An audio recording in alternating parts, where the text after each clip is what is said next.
So you got to approach it like a marathon. It's not how you start, it's how you finish. Estia's Hearth over here. Minus 5% of base for the villagers' train time. Over on this side, we've got the Girdle of Hippolyta.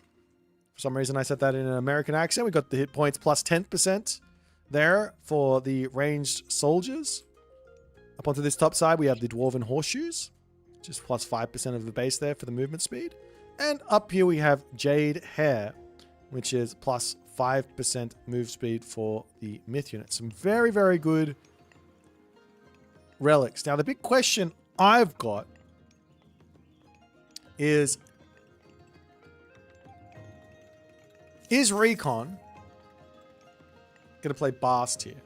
It's his playstyle. He loves Bast, but he got absolutely destroyed in the last time he tried to use Bast. But as a different player, different situation, he's got to back himself in what he knows, and he knows Bast. He also knows Tar to some degree, so long as it's a two-town center type deal. On the flip side, there is an angle to go Ares here. The map is slightly closer together from your spawn to your opponent's spawn, but Hermes is generally the better option here against Ra for many, many different reasons. And we do see... Whoop. See, I tell you, he goes Bast so often. He misclicked on Dar and he misclicked on Bast and chose Dar there. Wild. As the houses slowly starting to come up.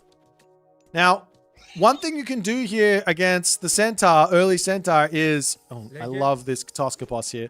One thing you can do versus the early Centaur is bring your villagers forward and spam these houses out.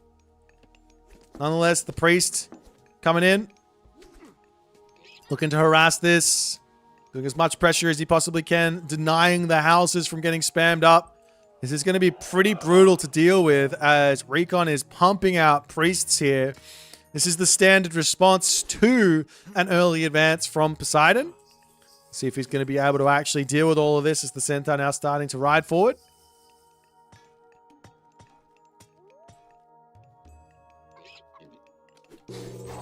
As the Centaur drops the special ability off, and basically 3 priests are more than enough with a Wadget to push this back.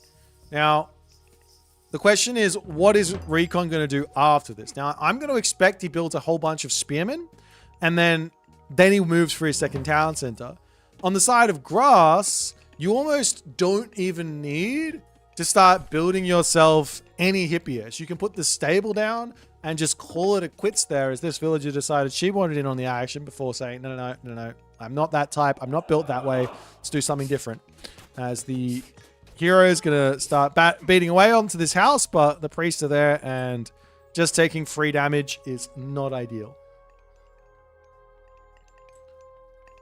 Some more spearmen are going to be coming through. Up to the top side, we got the spearmen looking for a little love tap onto this Katoskopos potentially, and taking out this and getting access to this top position. If you take a look at what Recon actually sees here, it's a great town center. The spearmen coming in, and is that a dead Katoskopos? Oh, it's close. It's not. It's 2 HP, but it might fall as it's running up to the top side. There it goes down up onto this top side. How are you not picking up Hestia's Hearth here? I'm not okay with that. Such a good relic. Anyways, in onto this position. Can't waste any time picking up relics we don't want. Charges in, gets a little bit of damage onto the villagers. Up to the top side, still looking for some pressure as this one spearman does get spotted, and this spearman over here needs to get brought back home. However, not a terrible fight here for Recon, as he's going to be able to take out the priest there. This priest over here, however, under some pressure, as he will be able to heal it up. He will be able to get everyone back up to full HP. Continuing along here with the spearman spam as he's slowly working towards, I have to imagine he's working towards a town center. Like one barracks. He's got an armory to try and go to the next age, but yeah, this has to be a town center. He's coming over here to grab this position. It's nice. He's got boars.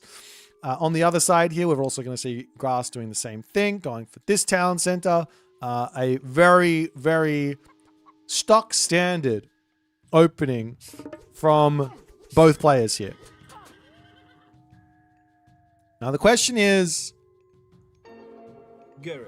does Recon, surely he wins this. He's got the answer for the Centaur. He's got the answer for the Hippias. Of course, the Centaur an answer for the Spearman, but just one can't be enough. As the Hippias charging forward, the Spearman in onto that backside, getting that damage done. The Priest try and charge forward. He can heal up his Spearman if he wants to. The Priest over here getting targeted down. Villagers pulling back as they want to try and keep everyone alive. The Shank's coming in. He doesn't have himself the skin of the Rhino, but the Priest are going to be healing up everyone back up to full HP, and Grass loses everything. Spearman over here going to take a little bit of damage, but the Priest can just get him back up to full HP. This one low HP villager is scaring me as Theseus versus Healing. Healing wins out, and Theseus will be dying. And as you can see, by the Master at work, to all players out there now wanting to play some Ra and getting beaten up while having a forward gold mine, you know who I'm talking to. There's one person in particular, not going to say a name, but look at how he dealt with it. Priest, Spearman, one barracks only. And he just wanders over here, and he's good to go. Now, that being said, Grass here, he also has his town center up. So it's not necessarily an advantage one way or the other. It's just an equal situation. And that's what you want here as Ra. You want to be in an equal situation because this is where you're strong. Because Poseidon needs to get that front foot to get a big advantage cooking.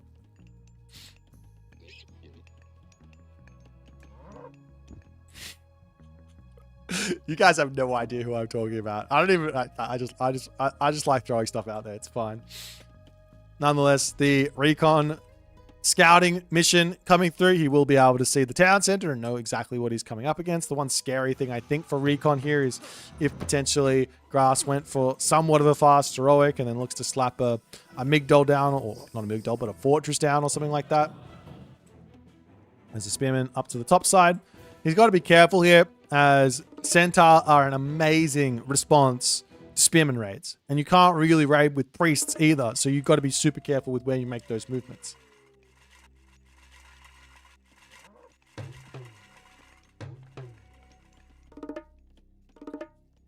And now the obelisk. They did the thing again. Recon is blue, but player 2. It's messing with my head. Recon is starting to light the map up. He's got the obelisks all over the place. Just trying to get information and prevent any sort of raids coming in. There's obviously walls coming up as well. Spamming a whole bunch of Centaur in this position can be pretty difficult to make actually work because the simple response from a Poseidon player, sorry, a Ra player is to just build Betsukos, and they can deal with those Centaur very, very easily. There's the Spearman coming through. Grass not paying attention. And I feel like with that type of a move, Recon knows it, and ceasefire is forced. Ceasefire is forced. Walls up onto this bottom side, however, taking out the random wolves. So he doesn't have to deal with his villagers dying to them.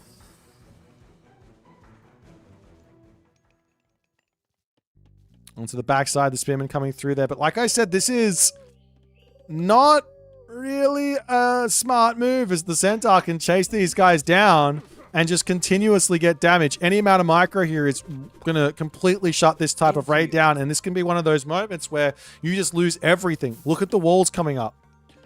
Lock these units off. Wall this quick right now. A wall, a stable, and a house down over onto this side to prevent the units from running. Does Grass see it? He's running his villagers. He's going to be losing a random Toxotes here. He doesn't see the option, and the Spearmen manage to get out of here. Aphrodite is on the way. Sekhmet also on the way.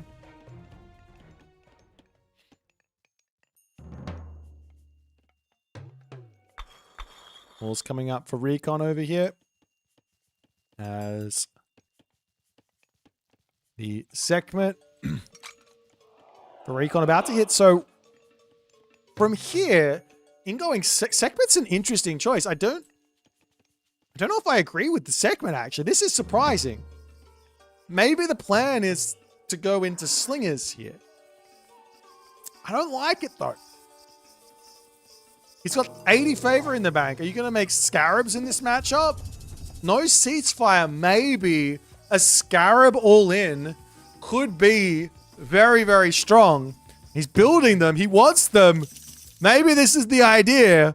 A big shifting sands to take out a position could be the recon plan. I don't know if this is a great idea, though, because he's going to shifting sands in, and then the Centaur are just going to be able to kill off all of the spearmen with their special very, very quickly.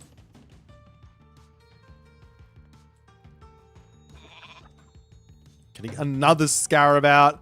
So much favor. Farms coming down as well. He can go into a rain here to sustain this type of a crazy attack. He's starting to make some axemen as well as the spearmen trying to get just a little bit of knowledge over here.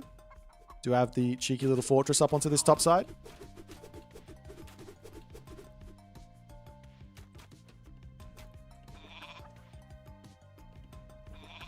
I mean, what's the plan? Do you let the fortress go up and then you're shifting sands on it with the scarabs? He's trying to hide them. Makes sense. But even if he kills off a town center, you have to remember that grass gets militia. Even if he kills off a fortress, grass gets militia. Like, you get 8 militia for losing a fortress. The militia are probably worth about 70 resources apiece. So, yeah, it's some damage, but if you lose any scarabs to do so, can't be worth it.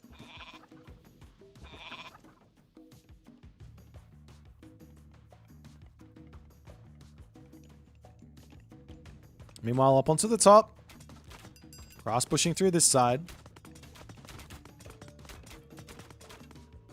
Like, if I'm grass, I'm thinking, let me get myself Sylvan Law. Let me get myself as many Centaur out as I possibly can. Because you didn't go for Betsukos, these Centaur are going to be an amazing answer for all these spearmen. And he is starting to make more.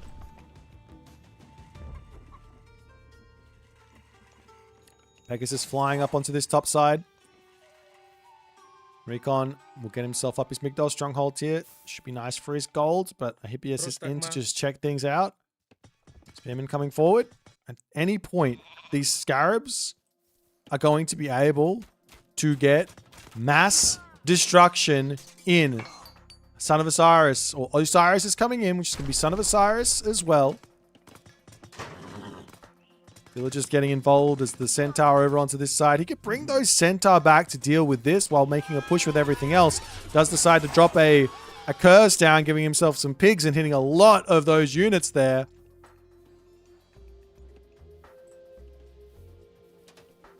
Of course, the Scarabs also get stronger when you get to the Mythic Age. This could be nice.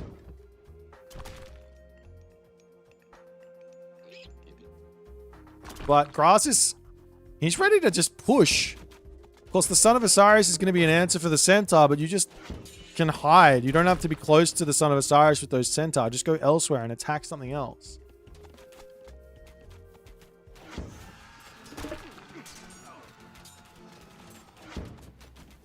Main base under attack is Recon.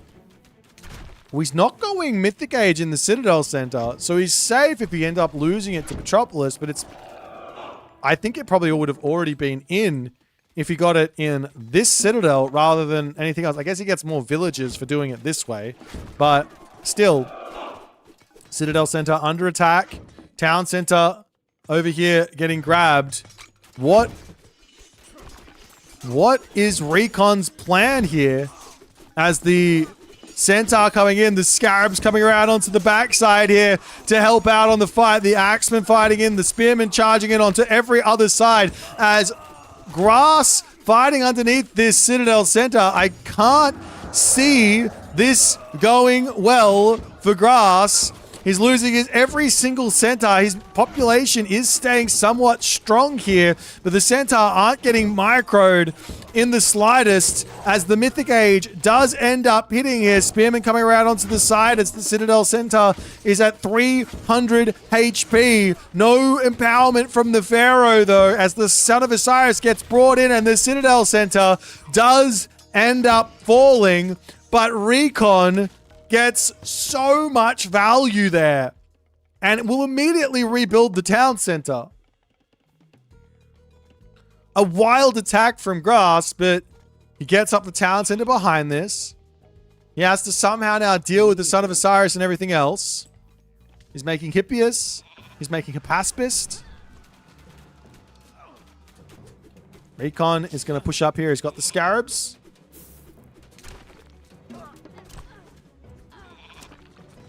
Town center back up for Recon. Villager differential, 85 to 78. I mean, losing this position isn't actually the worst for Grass here, so long as he tries to keep these militia alive. Garrison in the town center and then run afterwards, or I guess run here and try and keep them alive. Town center going to go down. The villagers did manage to bail from this as well. So Grass, I think he's actually fine here.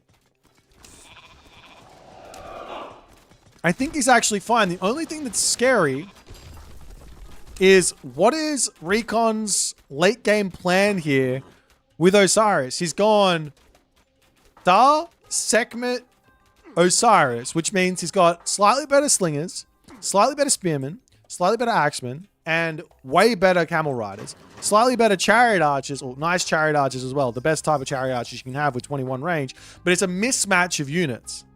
A mismatch of units. Going to take this town center.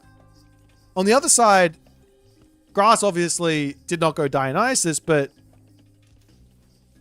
I think all he needs to do is like make this game, stretch this game out. You can stretch the game out far enough. No amount of advantage from Recon is really going to matter because he's going to get to full population, champion, full iron units very, very quickly with this Hephaestus that is now coming through. Recon needs to make something happen very, very quickly. Migdol Stronghold on the front makes sense. Migdol on the bottom falling really hurts Recon. Recon's got this gold mine. He's got this gold mine. They're about to expire. He's got the gold over here. He's got the gold over here. I'd love to see a market and starting trade here. As the hero come through, going to start taking out the Scarab. Not the biggest of deals, as there is a catapult in and more catapults to come.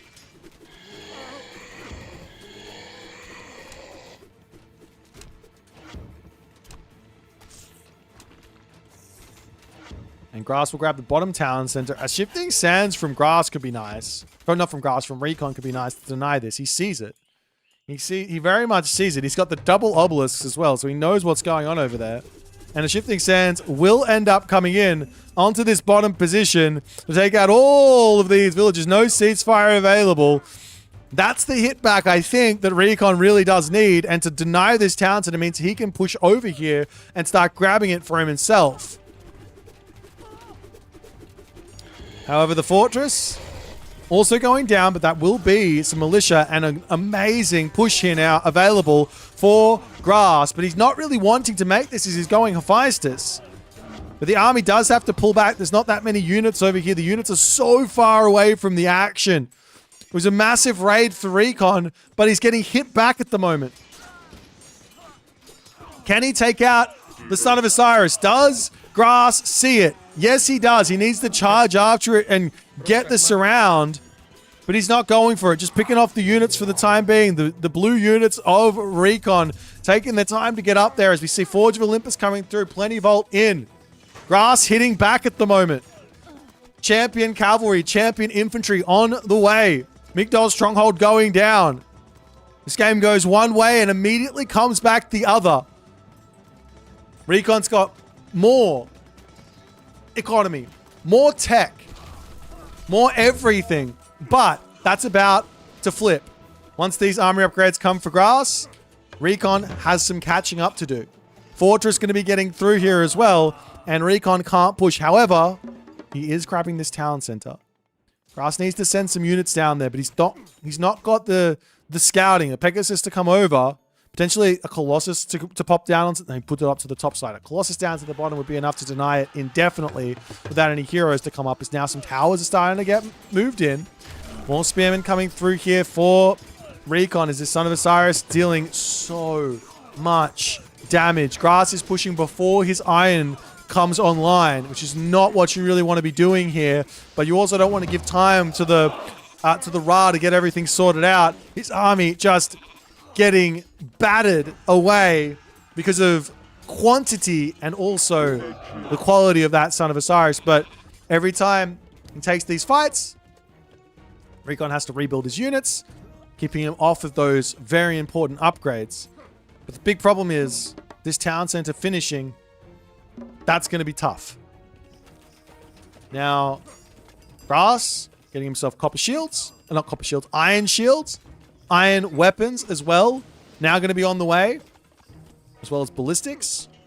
But the problem, and it's a big problem, is militarily has a big difference. But unit cost-wise, Grass is kind of pulling his weight here. Even though he's behind a ton of population. Can his unit quality break through this is the question. Or should he think about how do I get over onto this bottom side and cause some problems? Recon as well has got 100 favor. I'm surprised to see no mummies in here. Is there no reason for mummies? Is mummies the wrong call at the moment? Maybe extra rains wouldn't go astray here for Recon as well for a huge amount of food income. He's got 38 farms, 34 villages on food here. Looks like he doesn't really need the resources, so it would just be for the bank after all is said and done. As some towers coming up onto the front, he does have the second temple up, so he can spam these mummies out very, very quickly. And to the bottom side, a couple of villages for Grass do get spotted as the mercenary cav come over there. And the game will end with Recon on top as Grass says, I can't break through the 4 town center Ra.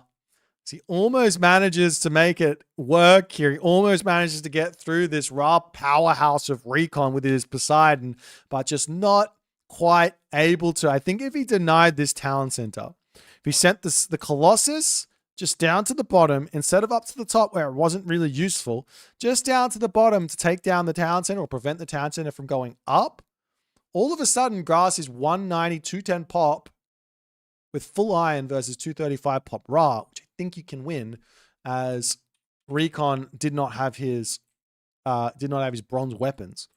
Still a long way behind it. But nice try from Grass. Recon strikes back. We got ourselves a series here. These two players incredibly strong. Not much between them. Let's jump back over to the draft and see what they're going to pick for game number 3.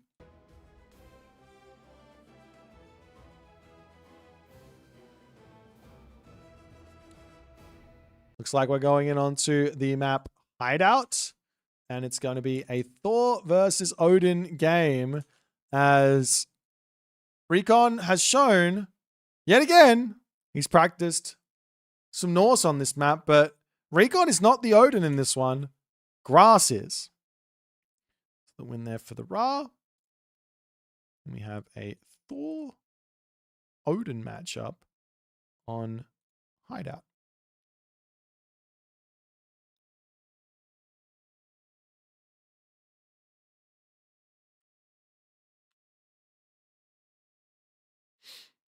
Alrighty.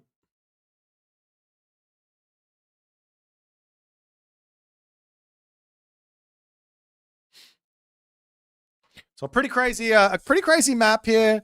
Pretty crazy matchup. We've got Forest Fire ideas. We've got, I don't think we're going to see the Forest Fire to open up the forest. I don't think that's the right call here. But it might be. What if you Forest Fire and advance incredible? No, there's no point. Just go and put the temple on the other side of the map and just attack.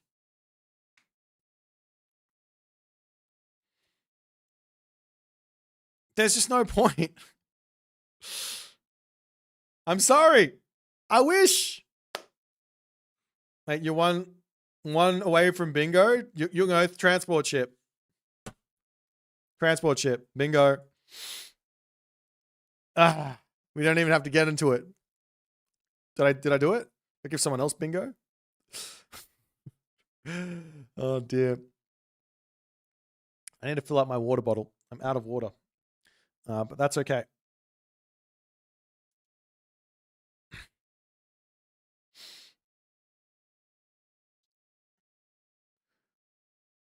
But I do expect to see Freya here from both the Norse players. And actually, maybe from the Odin, Heimdall does make sense as well for the more boomy type ideas.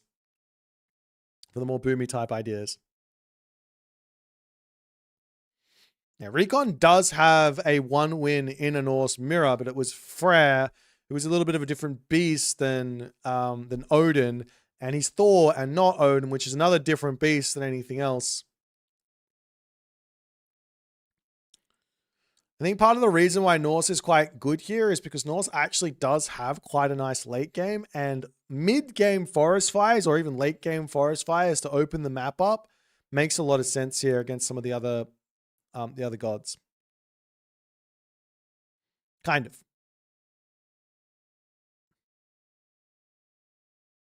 Anyways.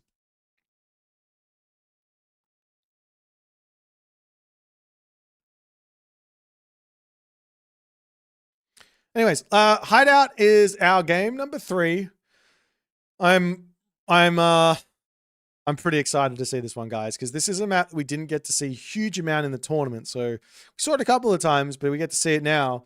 Let's jump into game number 3 and see who's going to be able to take the lead in this series. Onto the map, Hideout.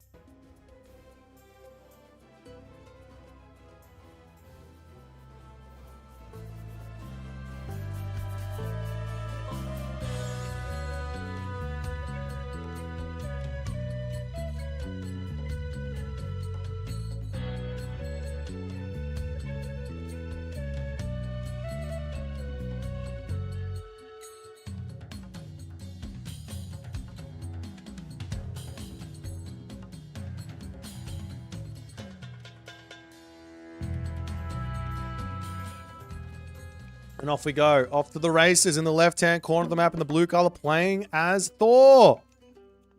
His name is Recon.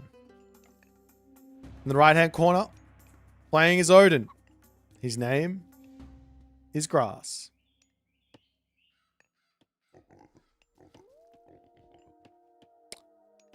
So, we've seen a Norse mirror on this map before. And Recon played the other side of the Norse mirror. I'm going to jump to some conclusions here and try and use my powers of deduction to figure out what these two players are going to do here. Recon played Odin on this map before, and he played against Freyr, who's got access to Freya and access to Ulla. Thor does, and Odin went Heimdall, right? Recon doesn't have access to Heimdall, but he does have access to Freya. I think he's going to pick Freya here. Grass, on the other hand, he's also got access to Freya, but Recon picked Heimdall here. So I think he's going to pick Heimdall. Big brain. What is the best use of Forest Fire for Recon in this map? Why Forest Fire in this map for Recon? Well, Recon playing Thor has got a pretty big advantage over Odin early game and mid game as well to some degree.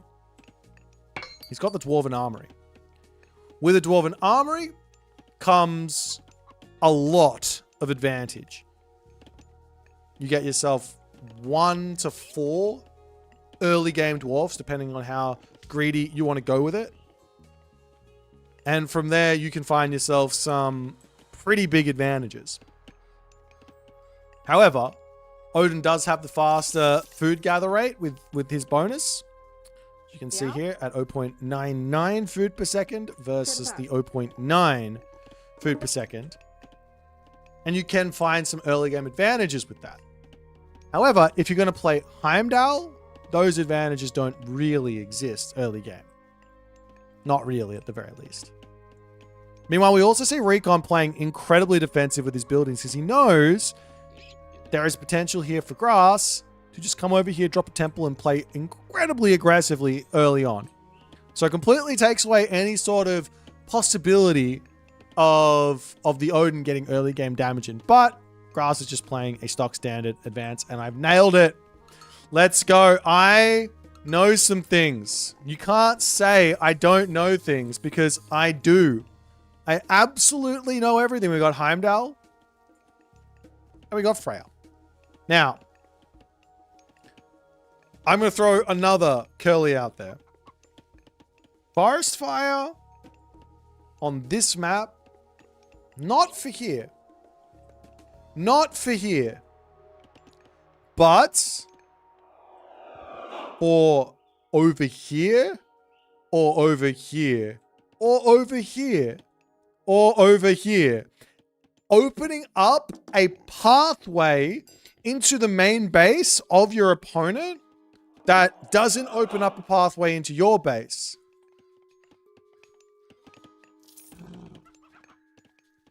I think that's a great plan. We'll see if Recon's going to go for that type of idea. He's obviously going to get his walls up, playing very, very defensively.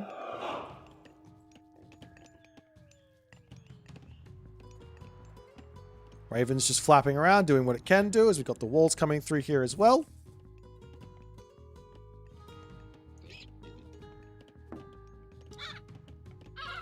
More dwarves coming out for Recon as the Raven... The Raven does end up going down. Huge loss there. There's a longhouse coming up for Recon. This is so defensive, and I love it. But look at this from Grass. Makes perfect sense. He scouts out the Dwarven Armory, and he goes, well, if you're going to go greedy on the Dwarven Armory, let me just drop a town center. And all of a sudden, the early game dwarf advantage that Recon gets is circumvented by the town center that's up for Grass, as Recon will scout this out, and either Recon has to go for an incredibly aggressive attack here, which he could do. Of course, he can always Forest Fire here and then go for it, or he's got to go for a town center, which it looks like he's going to do. And by the time I think Grass's town center is done, Recon and Grass will have roughly the same amount of villages. On top of that, Rickstula will give Grass 2.4 town centers to Recon's 2.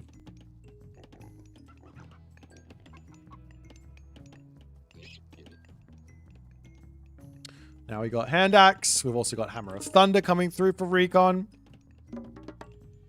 We've got Pickaxe coming in for Grass. He's also got that Rickstula in queue. Quick way to get that technology in is to just shoot your animals quickly with your villagers. You don't really want to use your infantry units or your military units to attack the animals because you get a little bit less favor from it, but villagers get the full amount of favor, so it is well worth it to just go for that. It doesn't have the gold at the moment, so it's not that big of a rush, and you can see town center now started. Raven just flying over here saying, I see you. That's exactly what he sounds like. I could be wrong. That's exactly what he sounds like. Town center coming up for Recon, though. Haven't talked about the relics yet. 9 Cauldrons here is really, really nice for both players. You might think you wouldn't see Huskar in this matchup, but sometimes there is a time and a place for them. Up onto the top here, there's Fetters of Fenrir. Not that important. Up here we have text of Imhotep. Build time minus 10%. Could have been nice there for Grass early on. And Ankh of Ra is another relic that is a must grab. But for whatever reason, Grass, again, ignoring relics right under his face.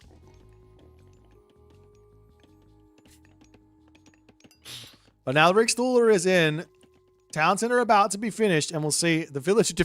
I couldn't have been any more on it. The villager differential is literally bang on equal when Recon's second town center comes up.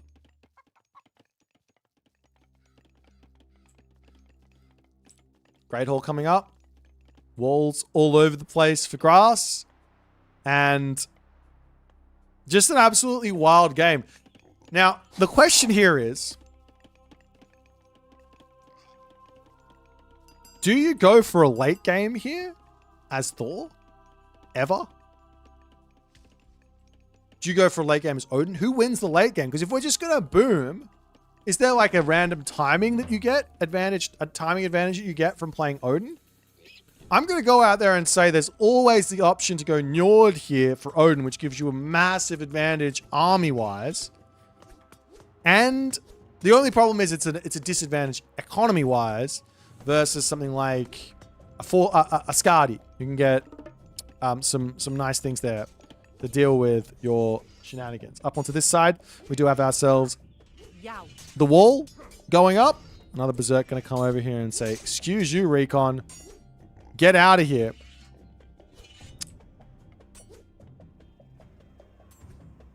As a raiding cavalry coming to the rescue of Recon, keeping that one alive. Over onto this side, however, a lot of units here from Grass getting caught out. He does blow the horn as he loses his ironry, and it looks to me like there's going to be a heroic age coming in pretty quickly here from Grass. And Recon doesn't really know this. He's just looking to put some pressure on. Builds up a really strong army. He's got himself none of the tier 2 armory upgrades, but he's spent all of his resources and he is going for it. As we see Skadi coming through, the villagers are going to be bailing. Another wall coming down. There is not safeguard in for Grass, which I have to say is probably a mistake here. Getting that safeguard in makes perfect sense. As the walls will come up over here, but an attempt to deny that. Just going to take out the buildings first and foremost as the villagers to come over here. And I imagine over onto this side, Recon wanders forward. He can wall this off. He can open this up as well. And all the other good stuff.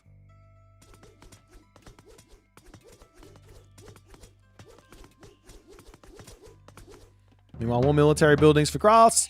Normally, I'd say losing these buildings is pretty bad. It's a big amount of damage. But in the grand scheme of things here, I think this is just buying Grass time. He has equal villages. He's getting to the heroic gauge, and he has equal villages, which basically means he's in front on villages by about 6. 75 seconds of research time, and he's equal on villages. That town center not carrying anything. Wild. Recon still trying to find his way through here as the wall's coming up over here to lock this position off. One very important thing in this game is to do this. I said it once, I'll say it a million times. On these kind of locked off side maps, if you take a position, you got to make sure you take it. You got to make sure you take it. Don't let your opponent just wander back in there and rebuild. Very, very important. Recon pulling back. As Grass slowly starts to wander forward, slowly starts to get some more damage done, but town center over here coming up for Recon as he says, I don't even need a heroic age. You're playing so defensively. Let's grab a town center before we go next stage. And that'll help Recon stay equal on villages here. So long as he doesn't just straight up lose. There is always going to be a forest fire angle on this map as well. Here, he could forest fire here. He could come up here and forest fire here. He could forest fire over here. Or, yeah, anywhere. Anywhere to open this up. But Skadi now coming through. Town center about to be through. For Recon, he's got a couple of units up onto this side. I want to see Recon come forward and get aggressive on this position. Get a couple of buildings down. This is kind of the cool thing about Hideout is how left and righty and back and forthy it is. You can't just go all down one side and not expect to get hit back on the other side. So now we got the bronze weapons to come through. Got bowsaw. We got shaft mine on the way. Of course, pre-queued. On the other side, Grass.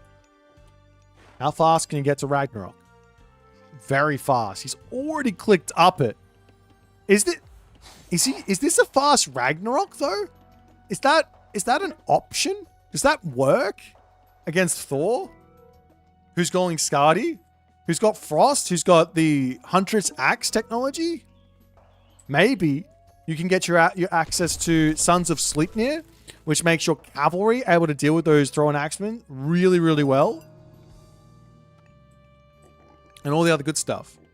Nonetheless, winter harvest on the way. Upgrades starting to slowly come through.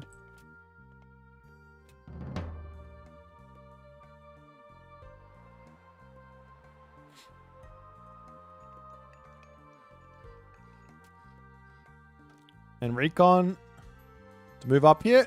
Walls coming up. This is some incredibly tense Norse mirror action where both players are just trying to take these little advantages and take little parts of the map. Meanwhile, Grass is grabbing this town center. You can see that Recon's taking a slight villager leap. I don't think that matters all too much here. Town center to get denied for just a little bit as the infantry units will be bailing. I'm pretty sure Grass will win this fight though, as long as the Hearse are on the right units. But he will just pull back for now. Down onto the bottom side. Grass says, hey, if you're going to attack me on the left, at least let me kill off some wolves here. That's the Mythic Age though. Now in. Fire Giant coming through. Couple weapons. Couple armor. Throwing axeman left, right, and center. Grass pre-Q's his own Balder. He's grabbing himself stone walls. Does he want to get this town center as well? He needs to get a hill fort before he goes next stage. So a hill fort on the forward town center for the moment. Is there a trade route? If you're going to click rag, at the very least, mark it in this corner to trade over to here. And then later on, after you're pushed out, put a market in the actual corner and reroute your trade route so you can get some big gains. Onto this bottom side, opening up the wall. Not a whole lot of units down here for Recon. I will say, there is a really, really cute alternative to Ragnarok, which is basically stay Heroic Age and get yourself as many armory upgrades as you can. When Rag comes, you need to get yourself around about 2,000 food and 1,500 gold or something. I can't remember the exact amount. And then you can just convert your entire economy into berserks and you can beat the heroes of Ragnarok that way.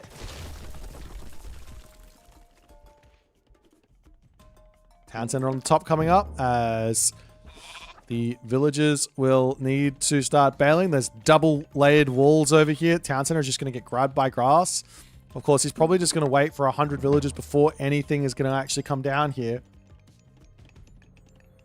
And the Berserk isn't... Well, I mean, it's probably better if you've got Forseti, actually. Without Forseti, it's not so good, I guess, from Recon. So maybe I'm wrong on that one. It's definitely very, very, very good with anyone if they've got any types of upgrades for them. Are we just going to see a base trade here? Recon going after the villagers. Ragnarok clicked. As I think Grass feels like he can get in here and stop Recon before he gets to the next stage. Normally the player who wins a Ragnarok fight is the player who clicks Ragnarok second.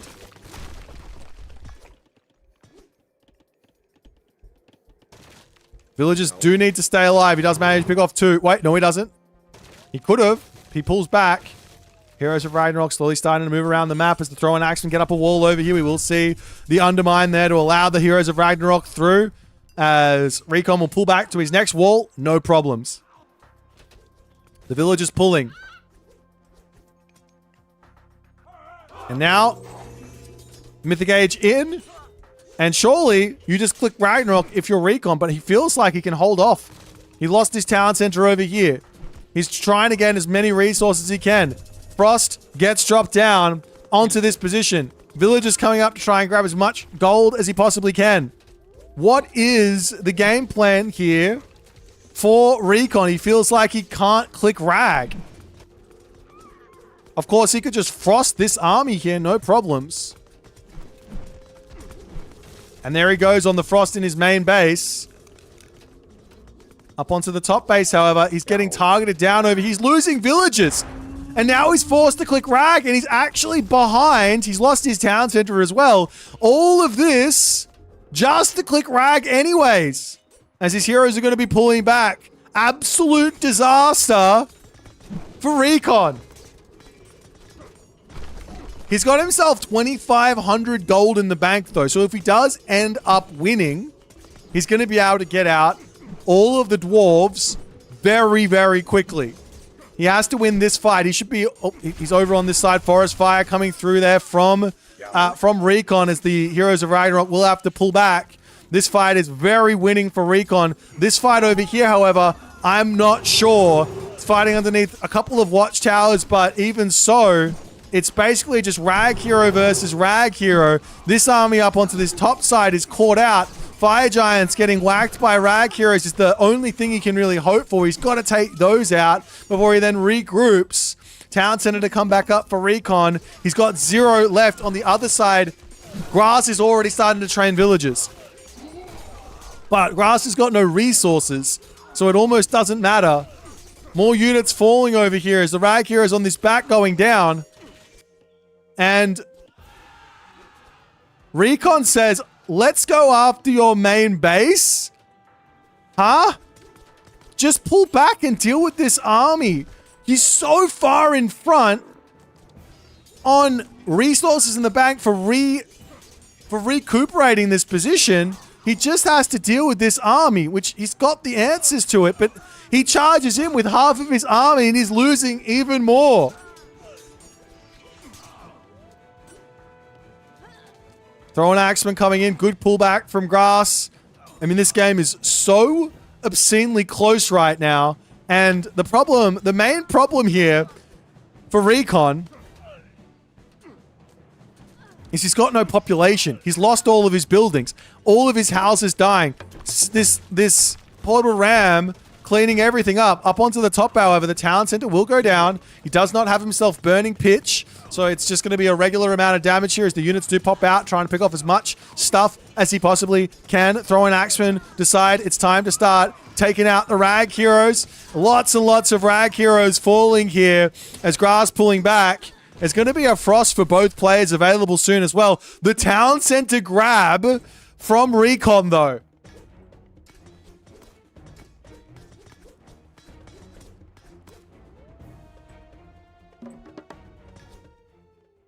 Recon just can't get villagers out. So even though he's got all of these resources, he's going to put houses up here with 1 unit. Army coming up to the top here. He has to somehow beat this army. This is the tough part.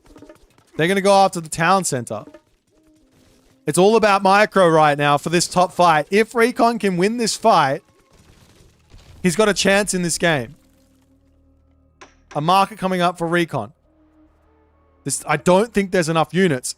Throw an Axeman, shoot and scoot micro. That's his best bet.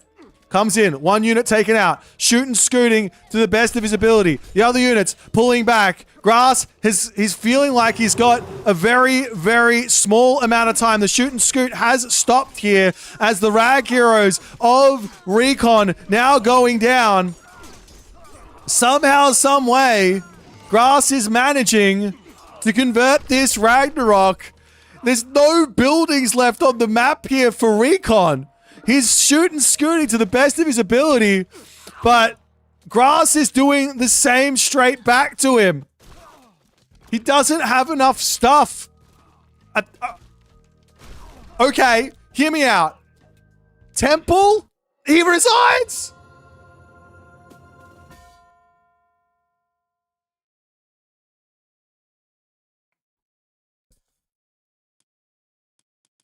I said hear me out. He didn't hear me out. He didn't hear me out.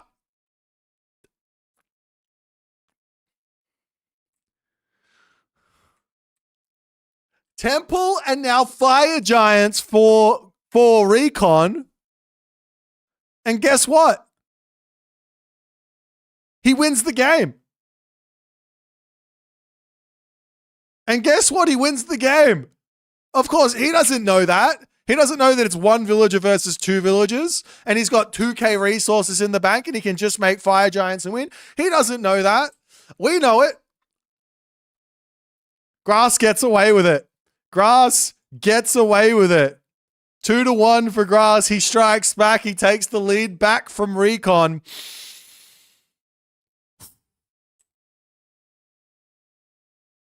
Well, that there was pure and unadulterated spice.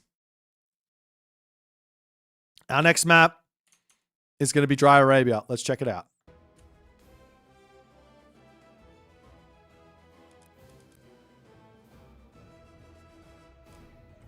It's going to be a Kronos versus Isis matchup on Dry Arabia. Both the high first picks from both of these players.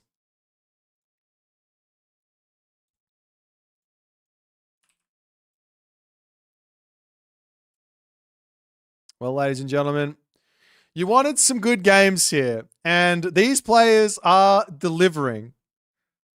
These players are delivering on a level ridiculously high right now. And I couldn't be happier. Like, you know, sometimes you get to the end of this tournament and you just go, well, we know who's going to win. Guess what? If you were to ask me right now, would it be Grass? Would it be Recon? Would it be Tunison? Would it be Kavoth? I cannot give you a good answer. I got no idea who's winning this tournament. Kavoth's got the experience. Recon's been to the finals the most. Grass has been the fourth place finisher for however long. He's got a reputation to uphold.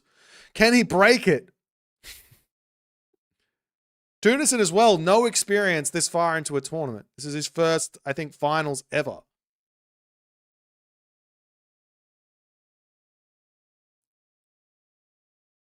Well, we got another game. We got Kronos, we got Isis. I got to imagine here that Recon remembers a certain game he played in Champions League Season 4. A certain game in the group stages versus a certain refusal to play a regular game of Age of Mythology type player in the name of Mr. One Nyan Racing Cat.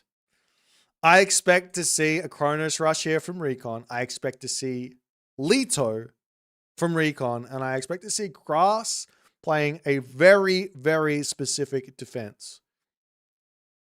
At this stage, if you aren't banning Kronos, you're ready for Kronos. Every single one of your gods needs to have an anti-Kronos, needs to have anti-Kronos knowledge inside of it. Egyptian, Greek, it's easy with Greek. Egyptian, Greek, Norse, China, Japan, they all need to have their understanding of how to beat the Kronos Rush. Well, Recon will do it. He's been playing incredibly aggressive in this tournament. He feels like this is the right way to play at the moment. He feels like that's the right way to play for him. Well, Dry Arabia is the map. If you're from Age of Empires 2, you'll know this one. If you're from Age of Mythology, well, you'll know this one because you've been following the tournament. Let's get going. In onto the map, Dry Arabia. Kronos versus Isis. Let's check it out.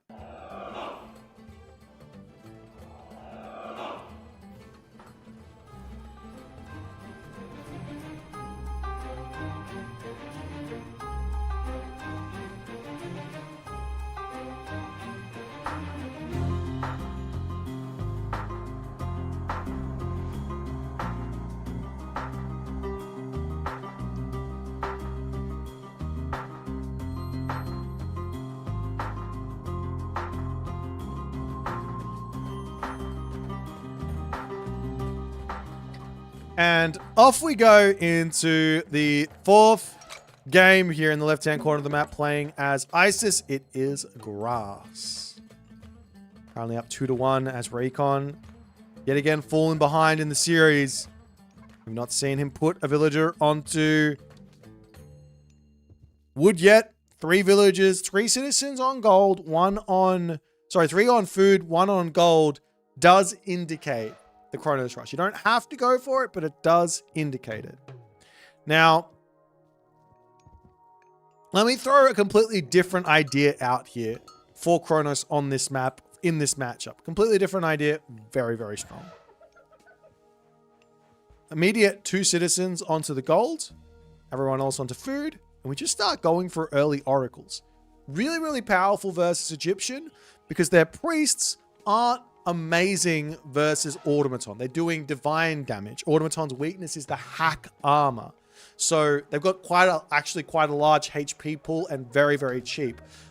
Insofar as to say that basically automaton versus priest are kind of very similar to a unupgraded Toxote versus a Zeus Hoplite type idea. And if you understand what that means, it's for equal population, the Hoplites will win those fights.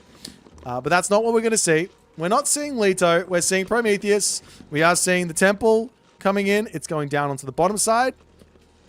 Out of sight, out of mind.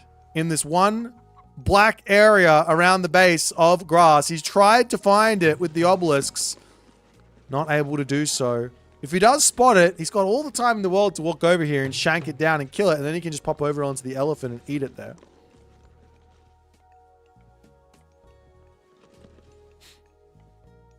One thing here for Grass to do is, as soon as he sees...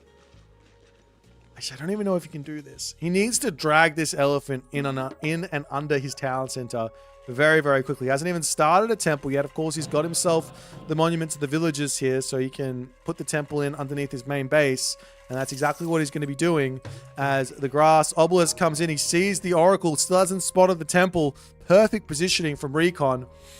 As the Prometheans, they're coming in. Hero Oracle as well, going to be joining in. Town center is going to be shooting back.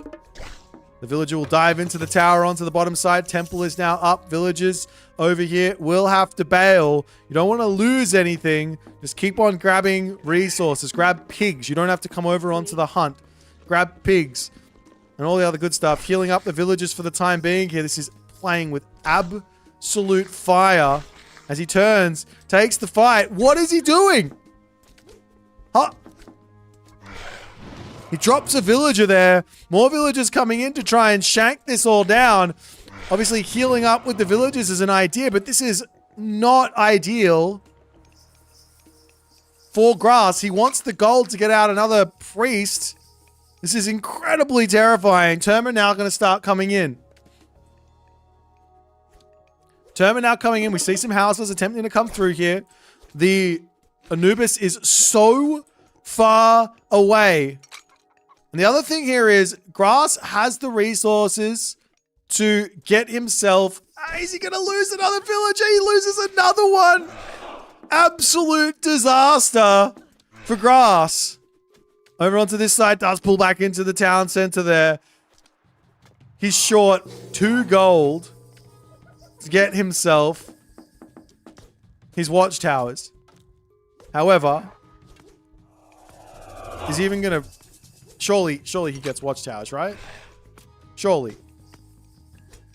Priest healing up everyone over onto this side. The Nubite can't really help out just yet. Barracks coming down. No Plague of Serpents getting dropped from Grass just yet. Not exactly sure what the plan is with that one. Maybe to go for another town center or something like that.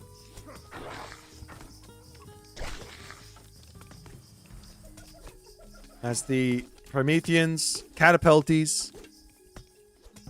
Maybe over on this side, Plague of Serpents. Yeah, exactly. On that other side. But immediately, Recon going to turn and start slapping this down. Takes a while for those Serpents to actually come in. Oftentimes, the best usage of Serpents is before the action. But he charges in with his Anubite, trying to get some good damage done. We see another barracks up onto this backside to protect. Spearman coming in. And the heals from Grass. Beautiful. Absolutely beautiful. The Nubite goes down over onto this side. Deconstruction onto the barracks there. Such that Recon can charge in. Another barracks going to be attempting to get thrown down here. Watchtowers at any point here now, as the deconstruction is down, would be an absolute end to this Terma aggression. But Villagers going down, not ideal. It's only 200 resources, 100 gold, 100 wood. Not that big of a spend. And then you can click prosperity, no problems. Spearmen bouncing back and forth as the villagers, they need to, what are they doing? They're dropping off the resources, getting back onto this one. And I think Recon is successfully executing his Chronos rushes. There's a refusal to get, just an absolute refusal to get yourself watchtowers in. I don't understand. I'm with you, Eclipse. Why doesn't he just get watchtowers? What's the problem? What's the objection? Of course, one idea here for Grass is to try and run in here and wall this back up, and then he can try and catch the Terma out by a wall here, and then maybe charging it over onto this side to catch them out there, but not going to be happening. Villagers popping back in. House, double house or something like that to come up. The wall. Nice move from Grass back onto his gold. But he's just falling so far behind here. The villagers! He keeps one alive. Caraballister is in. Wall does not complete. A pretty big mistake there from Grass. You want to click. You want to right click on the middle wall after you build it. And that'll build the entire thing in one go.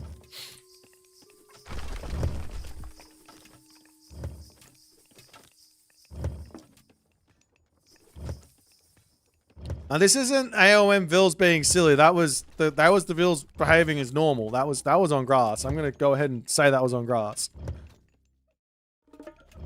This Recon slowly making his way forward. Finally, watchtowers.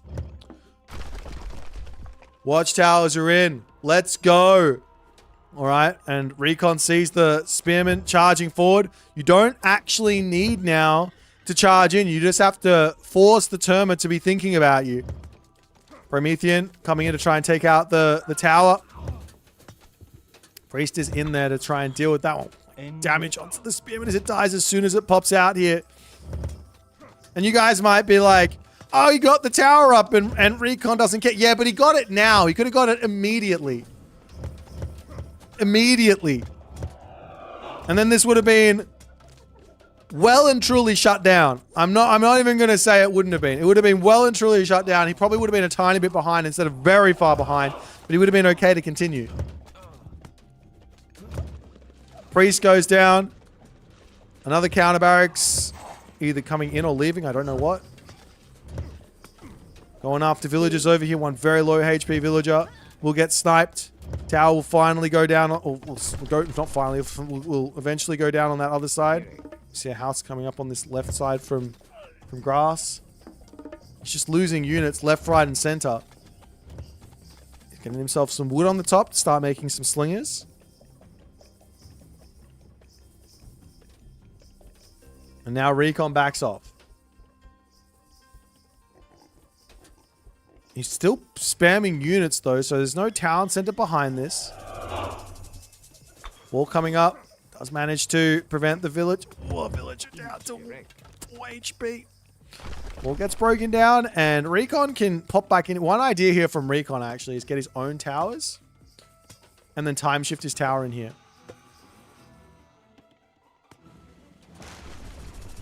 His deconstruction onto the back gives back 200 gold. So, when you're asking me, why didn't Recon get watchtowers? And then you say, oh, maybe it's because of deconstruction. I say deconstruction gives you back the resources you spent on the towers anyways. There's no reason to not. There's absolutely no reason to not.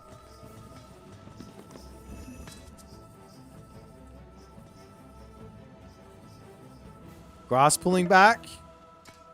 Slingers coming in. I mean, how many slingers do you need to get through all of these Terma, though? Mostly you're trying to deal with the Caraballister, which are going to be dominating your Spearmen, as Grass says, all right, I'll pull across the map and at least try and get some type of damage into the main base, but Recon's already there with Mamilo.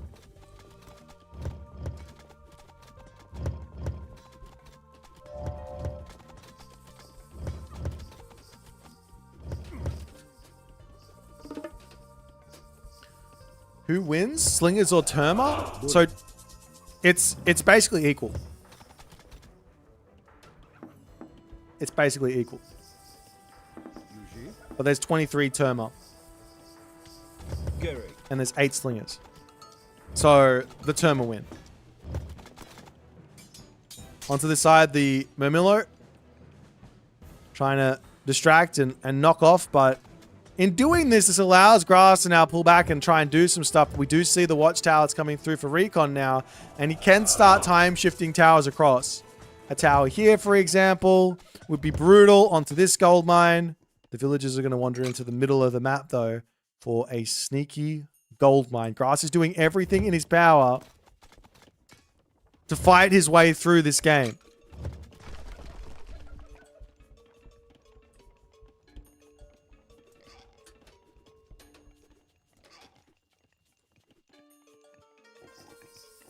Priest healing up. Units starting to muster up onto this top side.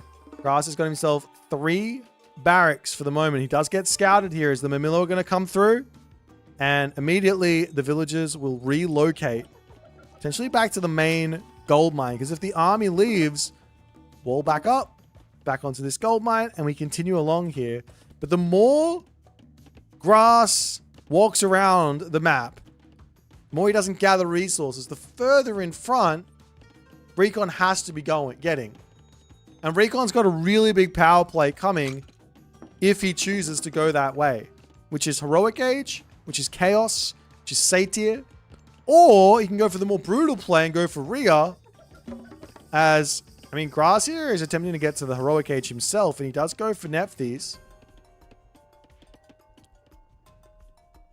But he will have to bring his villagers back home. He spots the units in the middle of the map. Villagers over here are open on this wood line.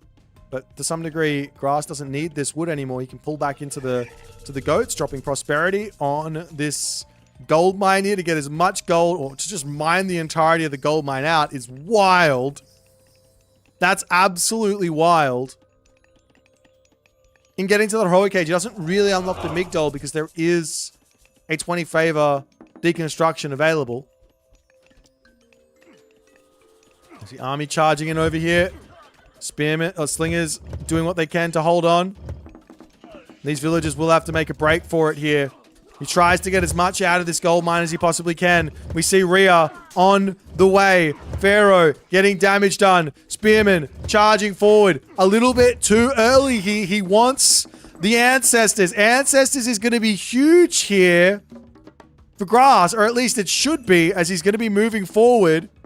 Villagers back to the front line, onto this gold mine, doing everything he can to play around this army.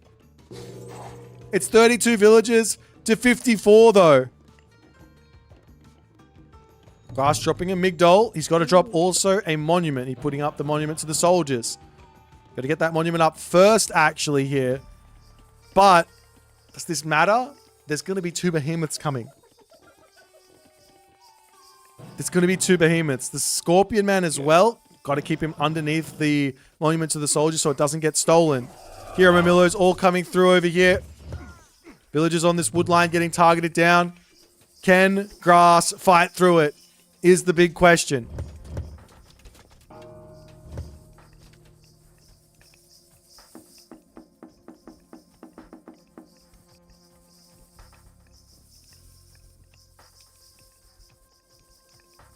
Where's Gift coming in? For a little bit more favor. Random Spearman getting taken out. Grass is 120 pop. Getting himself slingers. Upgrade. Getting himself houses. Making chariot archers. Recon's being incredibly... How do I say this? Incredibly disciplined with this attack. Citizens onto a town center. Behemoth on the back. So the slingers will potentially be able to pop forward and get some good damage done. We do have the Spirit of Mart technology coming through for some extra oomph for those priests. Behemoth's coming around onto the side here as the priest and pharaoh can start immediately getting damage done onto those. Villagers need to pull off. They can potentially pull back over onto this gold mine, but the behemoth's coming in, going to take out the monument to the soldiers, and then he's going to be able to drop deconstruction onto this Migdol stronghold. And there he goes with it. As the Ancestors is coming through, Slinger's trying to charge forward and deal with this army. The army of Grass does seem to be dealing with the army of Recon. The town center for Recon on the back, however, will be completing, it looks like, unless the Slingers can do some Slinger magic and take the citizens down fast enough. It's 1 second from completion. He gets it up. But there's such a big army for Grass here. Has Recon thrown his advantage? Has he thrown the advantage is the question. He's got a second town center. He doesn't have that deconstruction anymore. He's got a 20 villager lead, which might seem like a lot, but if you can't win the fights, it doesn't matter. And he's picked Rhea over Hyperion, which is Hyperion is generally the power pick for Kronos in this matchup and in most matchups. Is the siege tower going to be rolling in to try and take down the town center? Grass needs to make things happen here. He has to put pressure on. He's got the advantage militarily, not economically. He's got to kill off a lot of stuff here. Siege towers will get healed up as they're pushing forward. Slingers coming through. Recon doing his best to try and hold on here.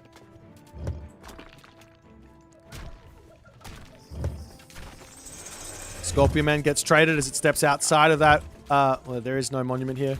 Scorpion Man gets traded, no problems as the priest deal with that one. Town center goes down. 42 villages to 70. Ontarius now starting to come through. But will Grass's army ever lose to this Recon army is the question.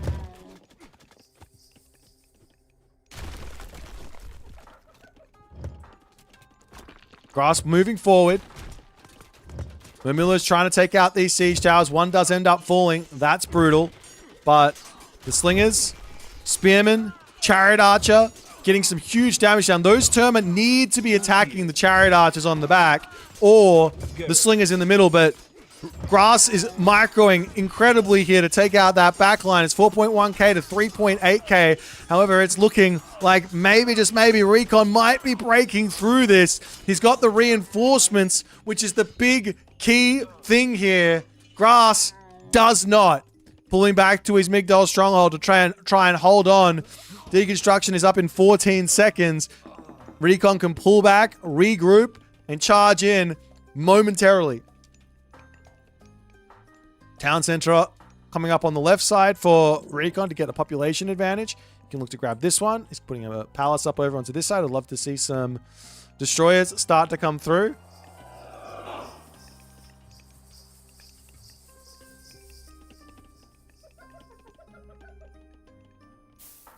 Just coming over onto this bottom side for the Rhinoceros and all the other good stuff.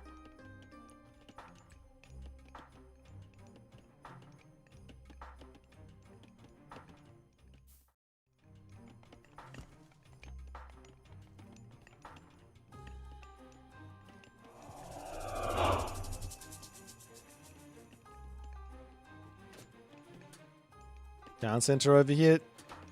Has been spotted by Grass. Grass is going to lose his Camel Rider to it, but he gets the information in. Villagers over here getting hit is going to be brutal as Grass will pull back, but he's going to have to... I mean, at this point, you just take the losses with the army. You don't care. Just take villagers out and rebuild the army is perfectly fine and reasonable. I imagine Recon's plan here is to get to the Mythic Age through Atlas to actually break through this ISIS army. We'll see if that's going to work for him. He's making some destroyers, some Contarius. Spreading out all over the map. Look at the map here for Recon. He's got so much line of sight. So many important things here. As the destroyers slowly starting to build up. Siege towers coming around onto this right side to try and take this position down. Still haven't put that monument back up here for the Grass. As there is that weakness to a deconstruction attack onto that gold mine again, but we'll see how things are going to go. Now the army for Recon yet again taking this fight. Chariot Archers on the back, sitting in here doing what they can. Slinger's going to pull back, takes out a Caraballister there as the Spearman frontlining nicely, but the Siege Towers will end up going down very, very quickly. There's no answers for the Destroyers here in this army either, with 0 Axemen, as the army of Grass does seem to be falling here. And Recon will take game number 4. We could not separate these players anymore. I have to say, why did Grass not get Watchtowers immediately in this game? I don't understand. I want to. He didn't get Pickaxe, so he was planning to get Watchtowers, and then he just didn't research it. Not until 8 minutes. The rush started at 3. That's 5 minutes of you being rushed before you decide to get Watchtowers. That's a question that I want answered. I want it answered, and I want it answered now. Nonetheless, a really well played game from, given the circumstances, from Recon. He managed to convert the Kronos Rush into a victory.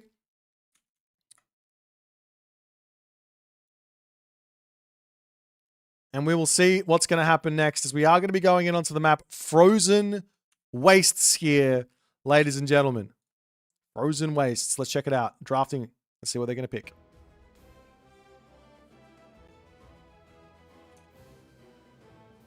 And it looks like it's going to be a Fuji versus Set matchup here, which is another... Oops, these guys need to get flipped around. Which is another spicy matchup that I have seen before.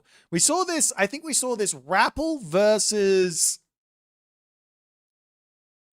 Karma in the first round, and it was a wild, wild ride from start to finish. A wild, wild ride from start to finish. Nonetheless,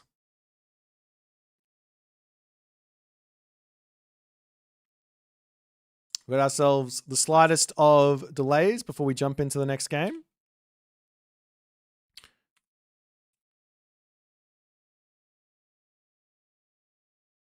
But a Fushi versus Set.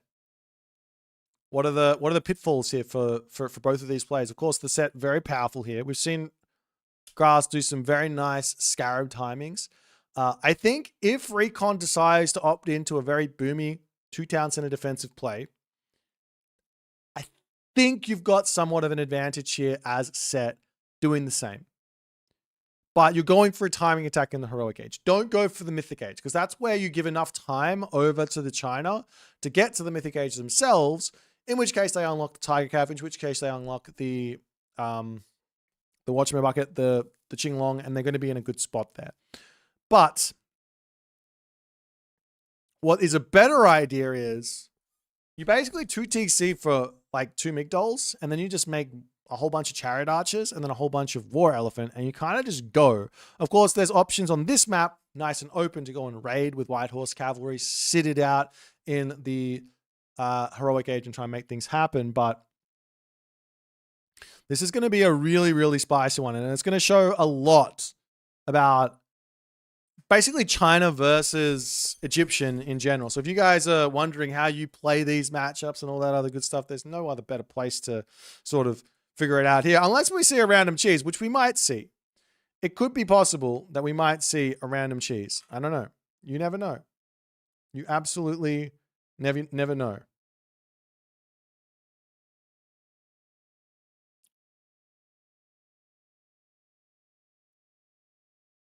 See, it's simple.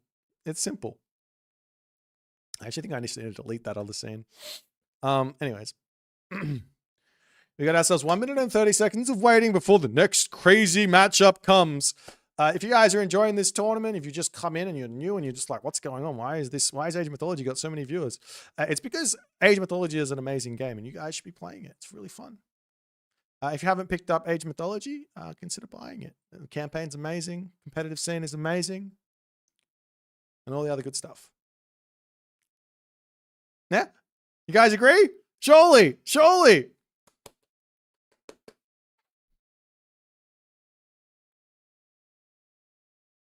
Alrighty. Fushi versus Set. I'm very excited about this one, but I also do need some water in my life at some point. I do need some water in my life at some point, so I'm going to make a dash for the water. We'll see how we can go. All right. Okay. Recon versus grass. I don't really know what else to talk about. Yeah, Dry Arabia dried out my throat. But yeah, Frozen Waste is going to be a little bit more icy. Still need water, even if the sun's a little bit less hot. Still need to get that water into it. It's important. It's important. But nonetheless, off we go. Fushi versus Set. Are we going to see something crazy? Are we going to see something standard? Who knows? But it will get sorted out very, very shortly as we get going into game number 5. It's best of 7, first of 4. Let's check it out. Onto the map, Frozen Wastes.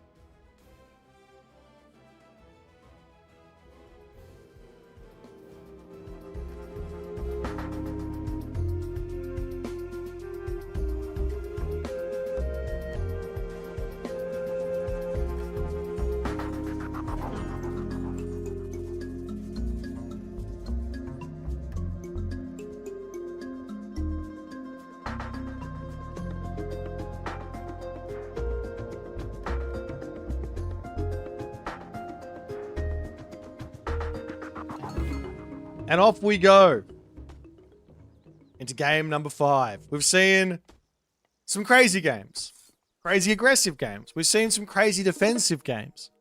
Both of these players are more than happy to play whatever the situation calls for. And Recon, love it. He is the epitome of this.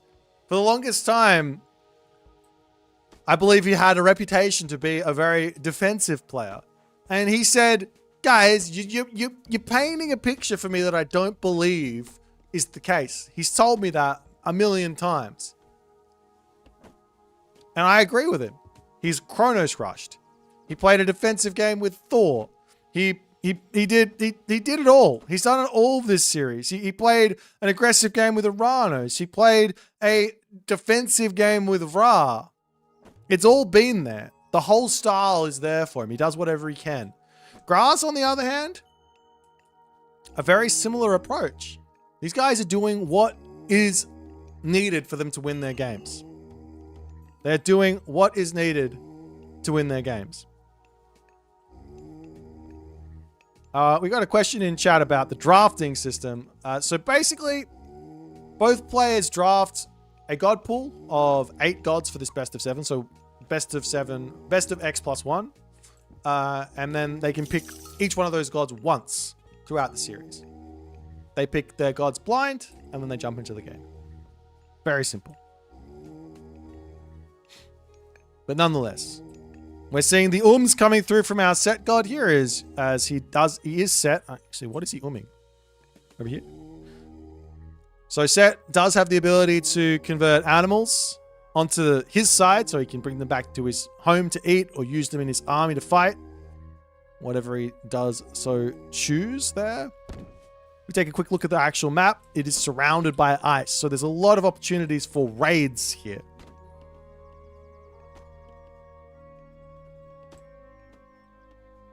Over onto this side, we have ourselves the settlement up for, or not a settlement, the settlement for Recon. Not really a whole lot of juicy stuff here. It's not the best town center. The one in the middle, obviously, is going to be a little bit more grabbable with the back berries, but I don't believe this is a town center game here for Recon, and he's deciding to go for Chi Yao here instead of Zhan Nu, maybe because that's the fact. He's going to be playing a 1 town center game. Grass, on the other hand, advancing through Anubis, 8 villages only on the gold. Lots and lots of villagers on the food still here as the Pharaoh is now going to move off to the gold mine, and a second monument coming through for Grass.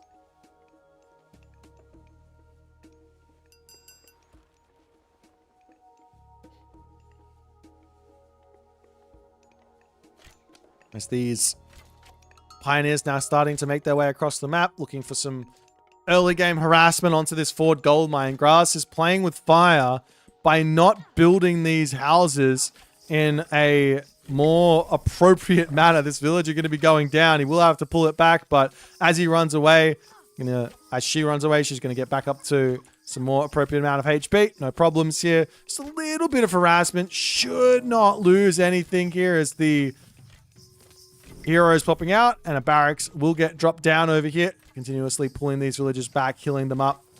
Really shouldn't be a problem here, but it's painful as the villagers on the gold mine get pulled back. This one here, back home, no problems, and spearmen will be starting to pop out. Once the spearmen are in, these pioneers need to get out of here. Yatsa over onto this side says, hello there, I will get just a little bit of damage onto your sentry tower, as a great defense from grass. Utilizing the healing here from those priests to mitigate a lot of this damage. As the shoot and scoot here coming in, we've got that Yatsa comes in and eats up that spearman. Great move from Recon. The Nubites, spearman, a barracks for grass again in the main base here for Recon. Where to next?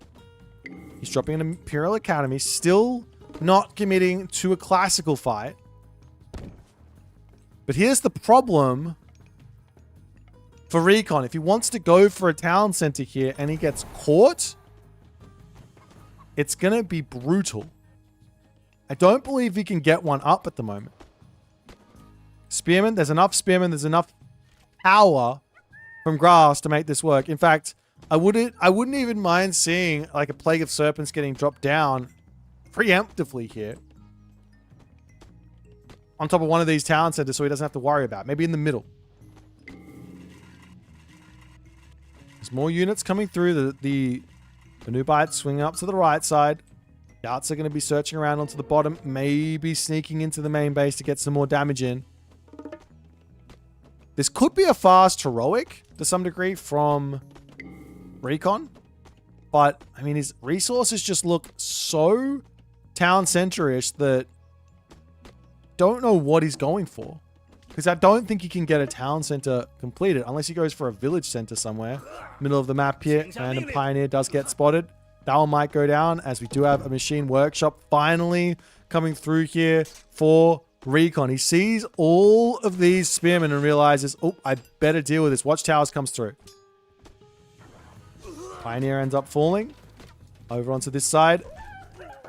The Anubite raid is brutal. One villager going to go down. A potential second villager going down as well. No. Manages to stay alive as the Najjar now out.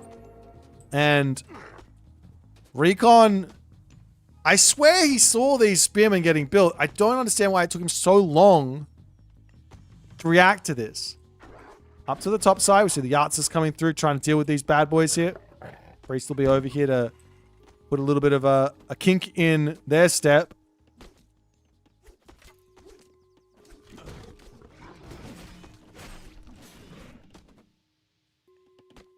As the Najjar over onto this side is a little bit of a scary thing there for grasses and Nubites, but we're still not really seeing that many units out for Recon. He's building a handful of fire archers. See a market now for Recon as he wants to go to the next age. I like this idea. Fire archer, white horse cavalry. Makes a lot of sense here. Fire archers force out slingers. Answer to slingers is white horse cavalry, way better than any other unit that he can potentially build. It's really hard to make use of fire archer and javelineer, the counter archer in the classical age for Fushid.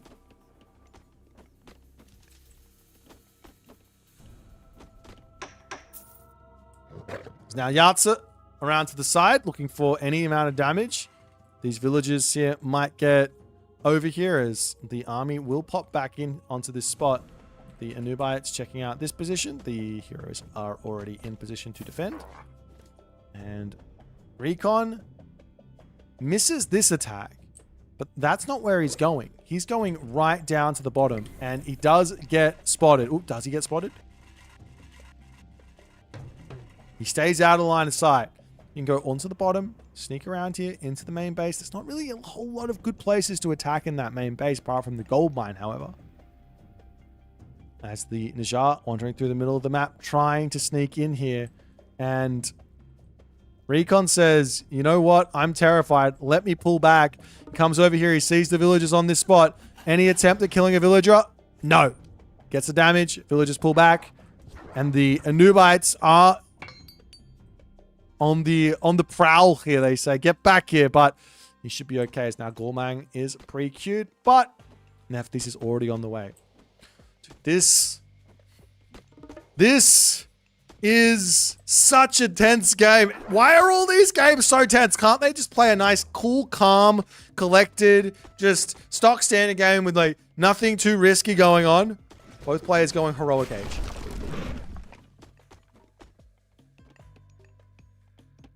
The grass will hit the heroic age first.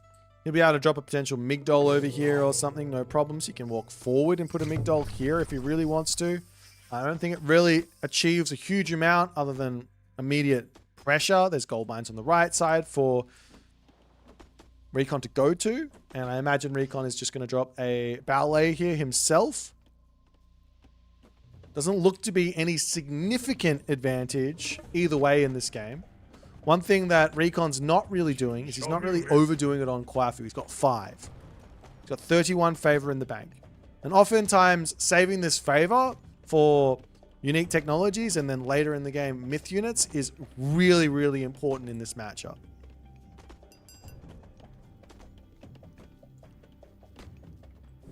It's the Migdol now up. Grass can start making himself Camel Rider if he wants. Chariot Archer if he wants, and he does decide Camel Rider is the unit of choice there as the Anubites popping around over here. They do jump in. We've got ourselves the Ancestors getting dropped down, but all of the heroes are in here. You've got to micro those Pioneers, though. A huge attack to come in. Lightning weapons to come down as the ballet will be finishing. And then immediately the Forest Protection to keep everyone alive with Grass just sending it completely. We've had tension up until this point. Finally a release and Grass gets absolutely blown up with that attack. A great hold from Recon. An absolutely huge hold from Recon. Whitehorse Cavalry starting to come through. You see the Camel Riders, but do you make yourself Halberdier here at all? Do you make yourself Halberdier here at all? I don't know.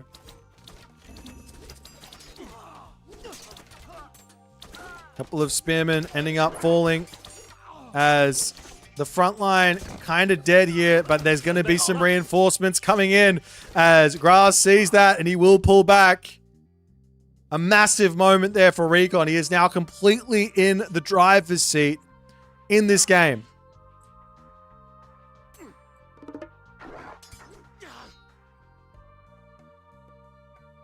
Completely in the driver's seat in this game. Over onto this side, Priest starting to fall.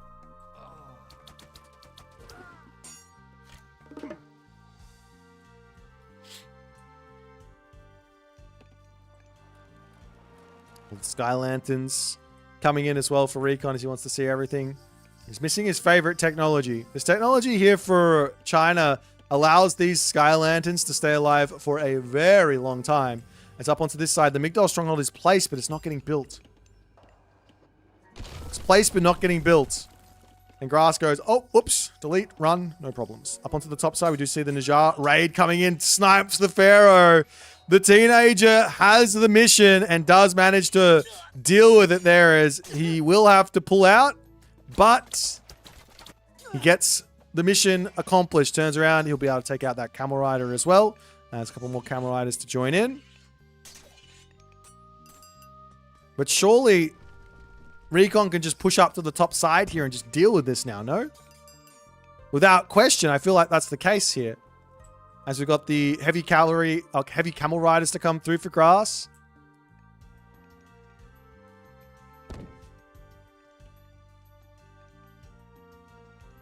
And Recon up onto this position. Looking to get settled.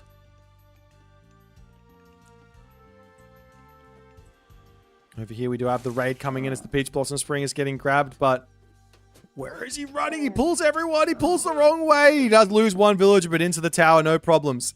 Meanwhile, Hooves of the Wind to come through will help out with the with the Camel Rider raids is these heavy white horse cavalry will go up to 6.6 speed so they can catch up to the Camel Riders here. Onto the bottom side, another Migdol stronghold for Grass to come up. It's still tense, even though the big timing or the big attack from Grass failed and he's behind 4K's score, it doesn't feel like he's that far behind. Over onto this side, military camps getting dropped. Walls are up to deflect a little bit. Another ballet to come in for Recon to secure this gold mine. Both players are still one town center. So I have to say this is anyone's game. If Recon slips up here in any way, shape, or form, it can go south for him very quickly. The Camel Riders coming through. Camel Riders do, in fact, win these fights. They've got a slight bonus. Not a slight bonus. A heavy bonus versus the other units. It's 10 hack times 2, so 20 hack versus these ones, which is 14.6 hack. So they do quite a bit more damage. I think these guys have got more HP, though. By quite a bit, actually. 15% hack armor, 169 HP. 19% hack armor, 194 HP.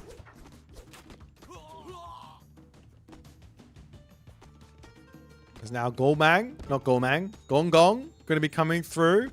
And Recon is going to be aiming for his super powerful late game composition, as the only real answer for these Tiger Cav is, that's a raid on the bottom. The only answer for these Tiger Cav that are going to be coming is Spearmen. And Grass has the super Spearman. He's got Anubis. He can get the even more super Spearman by going Horus, but he doesn't have the resources. He is behind on that regard. In that regard. Nijar coming back out. So the teenager will turn into the adult here with Gong Gong coming in.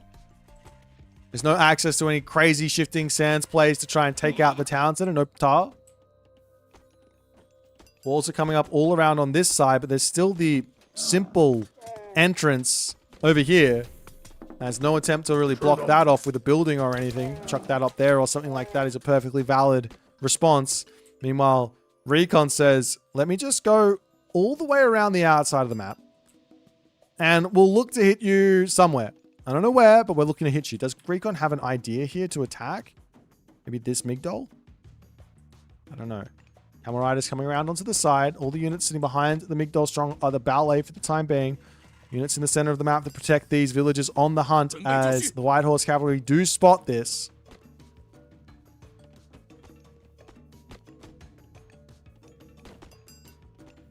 Camel Riders do spot the villagers on this gold mine, as Recon not paying attention there. He's going to drop a Kwafu and a peasant. Not the end of the world, but a little bit of pain there for Recon, as he's got to get some revenge fire in. Thoth got a choice for Grass is wild. The White Horse Cavalry managed to make the entirety of the move around as they immediately dive into the Migdol stronghold. Grass is going to be starting to poke this down with his pointy sticks as the army of Grass reacts here to defend. And immediately, Recon will have to pull away. A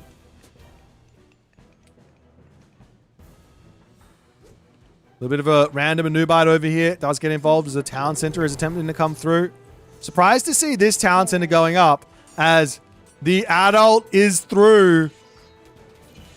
He can also drop the Great Flood at any point, but where do you want to put it is the question. Another Qinglong coming through. I've also got the Yang Jian on the way.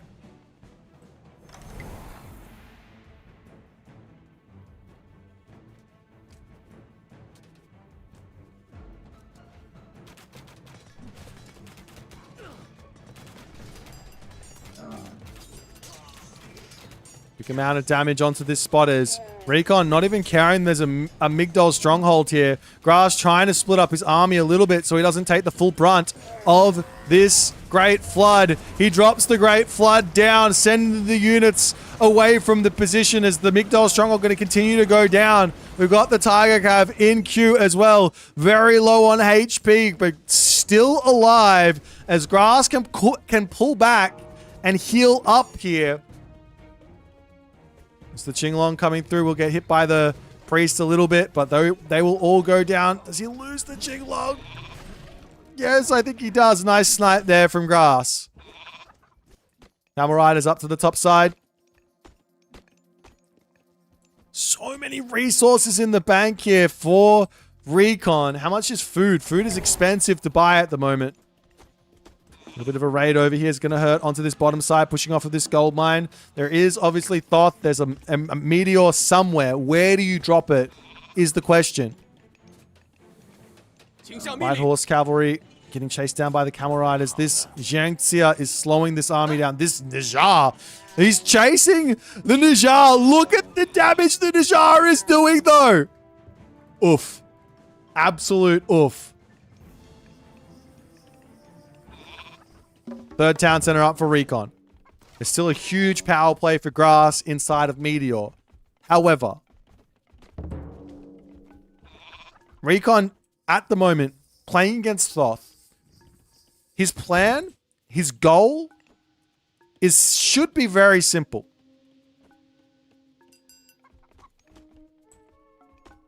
Get to about 50 villages on food, on farms, and get to as many Tiger Cav as he possibly can make.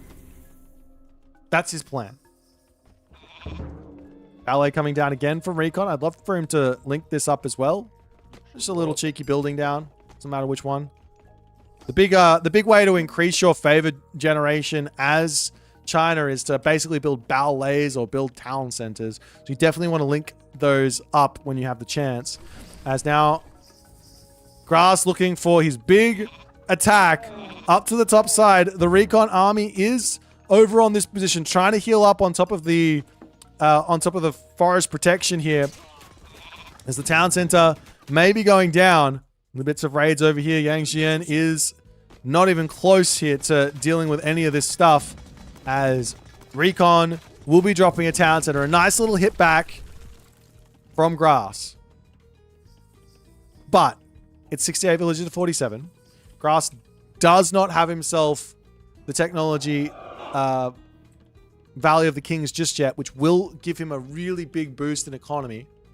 Well, at least in military units, not necessarily economy, but a big boost in that.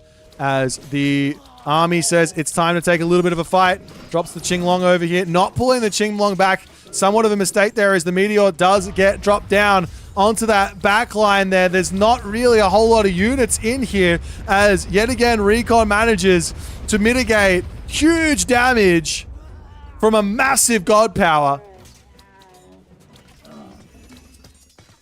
But the town center now starting to go down. Grass still, Recon still waiting with his cavalry in the back. What is he doing? He needs to defend himself. He's making himself something not named. What is happening with these units? Can they not move? Does he not realize they're there? They're idle. I can click on them. They're definitely there. Recon comes over. He's trying to get his town center back onto this side, which gives him back his farms, which are very important. Over onto this side, the Phoenix Egg does need to get actually targeted down. Recon is actually winning this fight, regardless of the fact that his army's not in here. He finally notices his White Horse Cavalry. He's like, oh, there they are.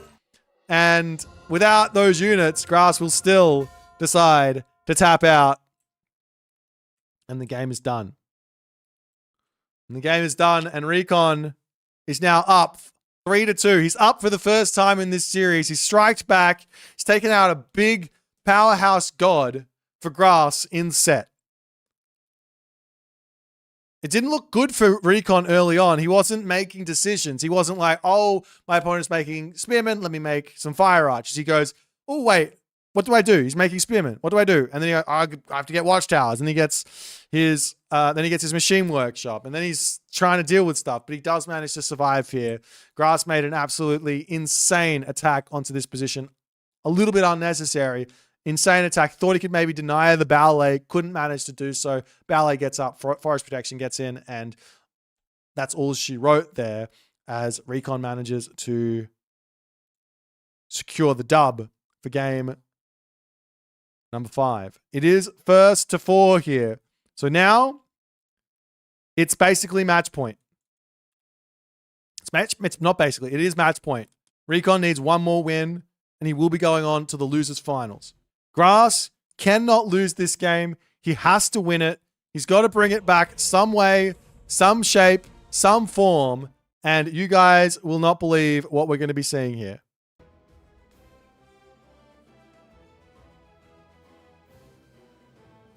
Ba-ba-da-ba-ba-da-ba-ba.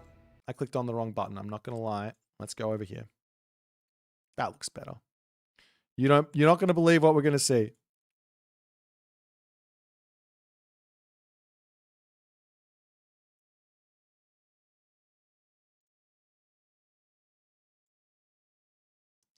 It's Demeter! Da, da, da, da, da, da, da, da, da, da. It's an arm wrestling match. No, Demeter's getting picked. I thought Demeter wasn't going to be a god we were going to see here, but... Oh, Recon's on the wrong side yet again. But...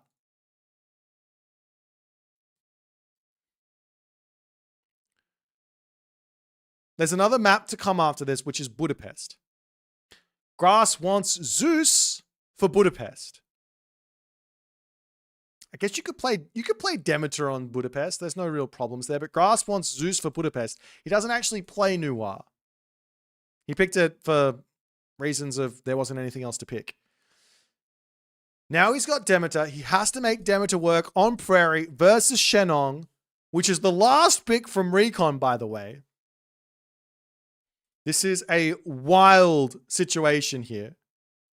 For those of you wondering what the win rates for Demeter has been in this tournament, I'm not saying Demeter is a weak god. I'm not saying anything. I'm just giving you win rates. I'm just giving you win rates. If I scroll down to the bottom, for the entirety of the tournament, Demeter has won 3 matches. She has, however, lost 11. In the actual main event, she has had 5 games played with a grand total of 5 losses.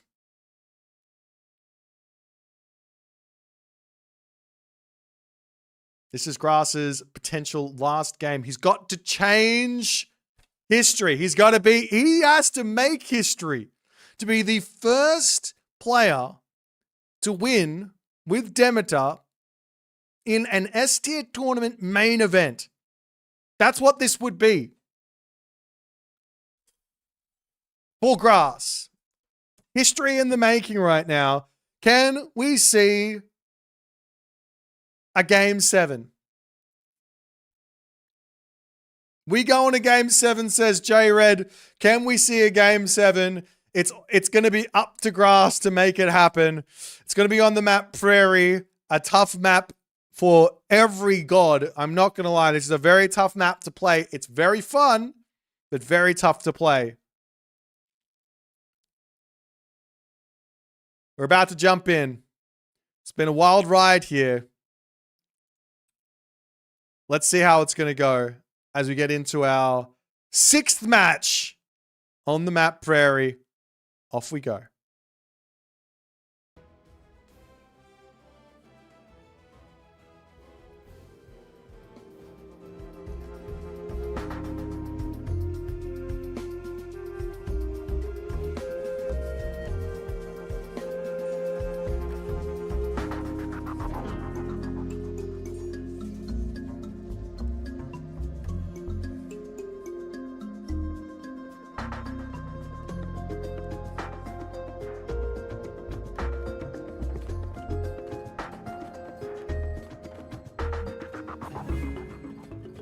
And off we go.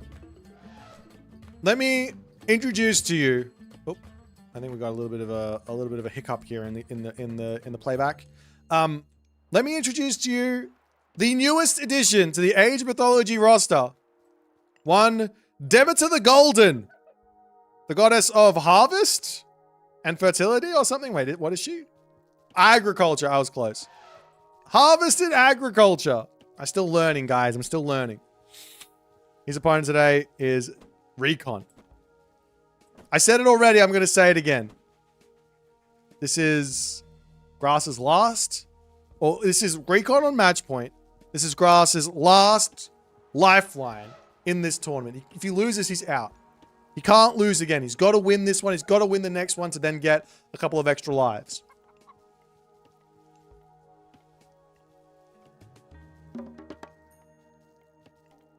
Demeter. Let me walk you through Demeter. Demeter has been played 5 times. Has yet to win in the main event. Options. Option number 1 for Demeter. I love this option for Demeter. I think it makes the most sense. Whether or not it is actually the most powerful, maybe not. But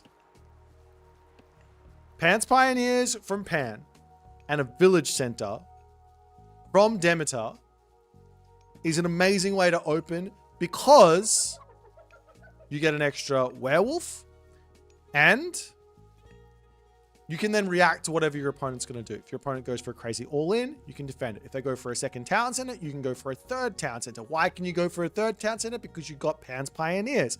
And that allows you... Never mind, we're seeing Ares. And that allows you to then go for a third town center, which is almost free because you get 2 werewolves for it. So that's the thought process there. But this is going to be Ares for Grass. The other option, very, very powerful, is a fast heroic. The other option is a fast heroic. Why? Because there is an incredibly powerful unit where I would argue personally that the majority of Demeter's power budget is in this unit. If you don't use this unit, you're going to have somewhat of a struggle in these games. And that is Icarus, the flying, area of effect damage, ranged hero. Orpheus wandering across the map. He's going to look for some early game harassment as the age up from Grass is pretty quick. I'm going to start poking away at these guys, but the Pioneers will be in to cause some problems here as we'll see what Recon can do to defend. He's not yet in the next age. He can basically dodge these projectiles. You have to... Okay, how does the projectile work? It works the same as a priest projectile, which means it's got ballistics straight off the bat. So you have to wait for it to shoot and then move the other way. That second age is now in. Orpheus is pulling back. And Grass has dropped a stable. So he is looking for somewhat of an early game investment here before going anywhere else.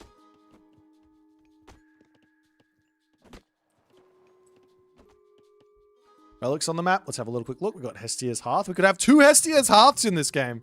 That's wild. Over on this side, we've got the Nose of the Sphinx.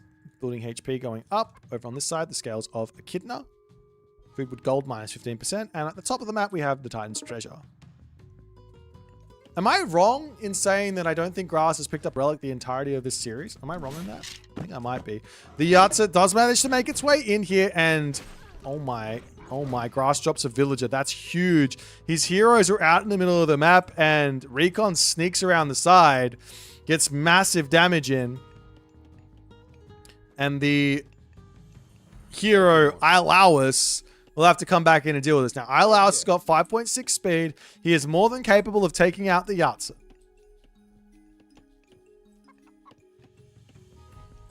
Question in the chat about the Blood and Bones pack. Yes, we will see that in the next... that's out next week, I think, right? So, yeah, we'll see that in the finals, which will be cool. There's the villager coming over. Is this going to be another kill?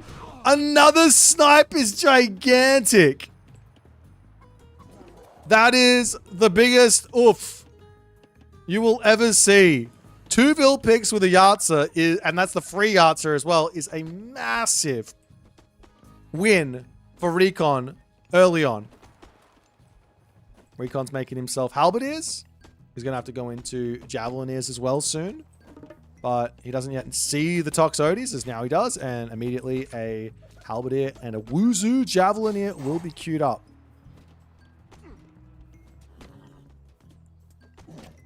Meanwhile, the... Oof. Cyclops throws that unit away and immediately falls. That's brutal.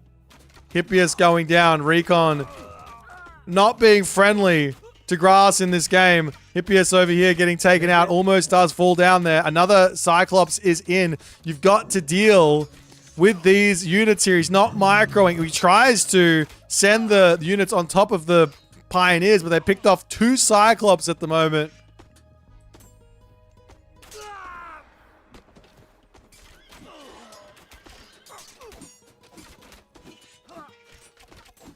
And the Javelineer is going to be poking Toxotes down. As I think Recon is well and truly in the driver's seat here.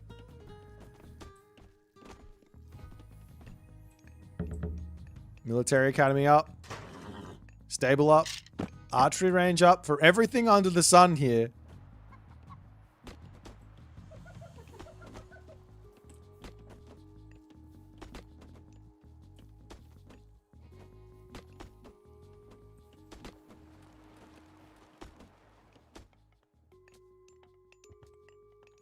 This is not looking good for grass. He has not managed to find an advantage. He, generally speaking, like, okay, let's break it down. If you play like Zeus or you play Hades and you want to play one town center versus China, like one town center classical fight, you generally go like Hippias, Toxotes. That's generally what you do. The reason it works is because you have restoration. You don't normally do Ares versus China. You don't really have a god power to use. And of course, if you're Poseidon, you can do things like Hippias Center, or you can do a town center and be completely fine because you have ceasefire. And this isn't really making a whole lot of sense from grass to play this way. I did think he would try and force a whole bunch of Pioneers out, a whole bunch of kind of Javelineers or useless units out, and then get himself Icarus who can actually deal with those by himself. Now Recon on the march forward. The Hippias and Iolaus and everyone else will be needed to help defend this position as Recon moves forward. Hoplites are in here, so that's going to be a nice little assistance as these Hippias need to come around. He clicks onto the palm tree! Oh no. 1 villager down. 2 villagers down. The Halberdier coming onto the back line there. Lightning weapons will get dropped here. Can grass break through this? More Halberdiers starting to make their way forward. The Hippias will end up falling, but there's no answers for the Hoplites. A good tech switch from grass.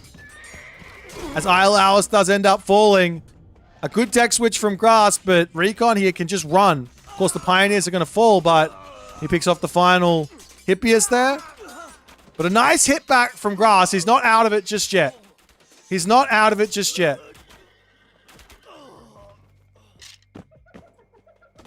Do we see a fire? Do we see a machine workshop? No machine workshop from Recon as a reaction is a little scary. You definitely want to make fire archers when you start seeing hoplites. There's no reason not to. There's units charging in here. We'll be able to get those reinforcements in. 12 hoplites will go down as the Wuzu Javelineer is going to start sniping the Toxotes.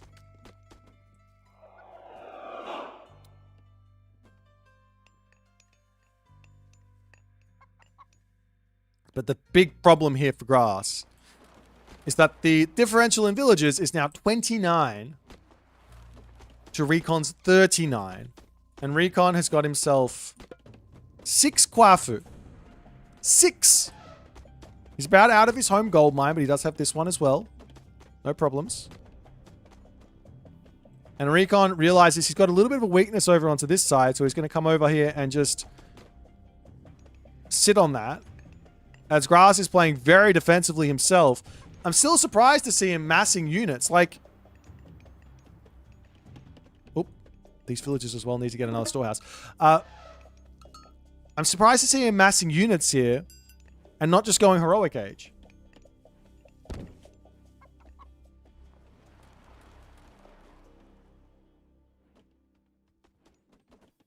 Nonetheless, Halberdiers coming through. Toxotes, hoplites, all the other good stuff.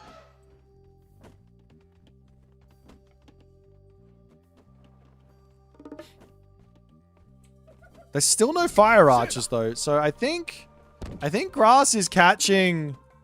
He could catch Recon out a little bit here. The problem is he's only got 3 hoplites and the rest are going to be those Toxotes.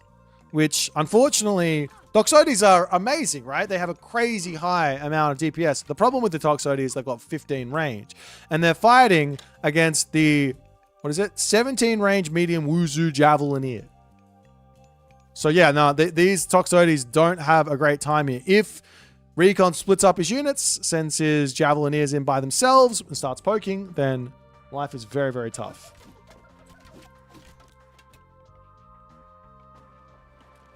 Still making halberdiers rather than fire archers here. Of course, he needs a front line of some sort, but I'm surprised to see this as the Javelineers going after those Toxotes on the back.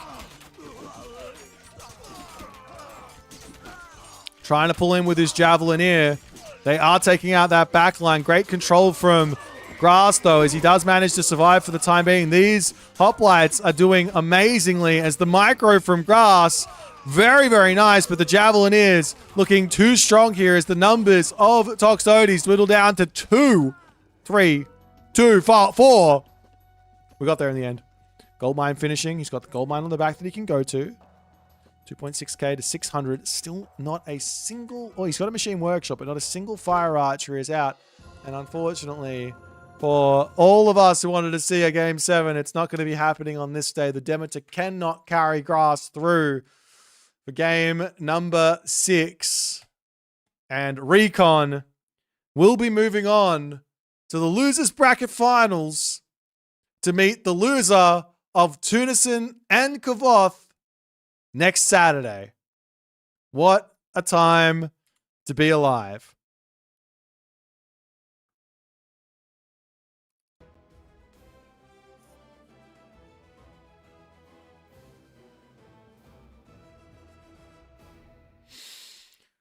I really didn't feel like breaking down that game. I don't feel like Grass is practiced with Demeter. I think that's the real thing. Grass is not Demeter is not an easy god to pilot. Not in the slightest. You have to have a very, very deep knowledge, I think, of the Demeter strengths to have any success at the high levels with this god.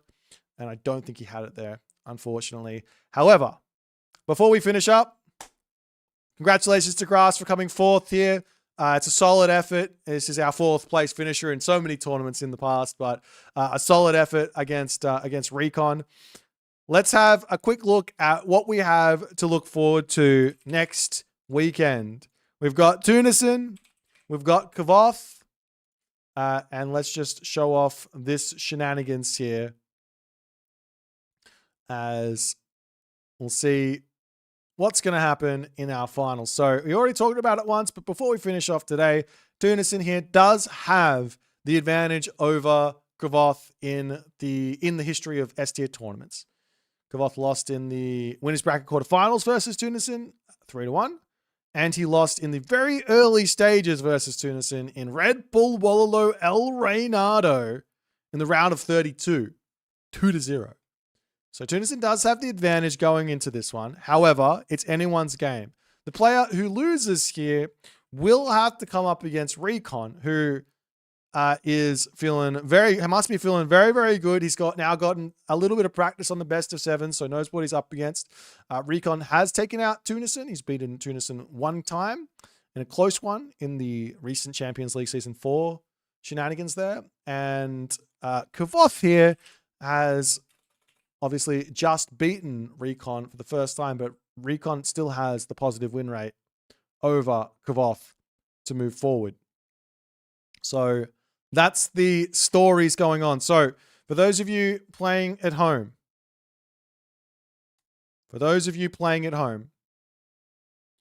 next Saturday at 1400 GMT, you will be sitting in front of your computer watching the winners bracket finals, because that's the best place to be. It's a best of 7. Following that, we'll be watching the losers bracket finals, which is another best of 7. It's 2 series, 1400 GMT. There's nowhere else to be. Sunday, the grand finals. Next weekend, final weekend of March. Sunday, the 27th, 29th, of March. Sunday, the 29th of March. I tried to guess. We've got the grand finals. It starts at 1400 GMT. It's a best of 9. If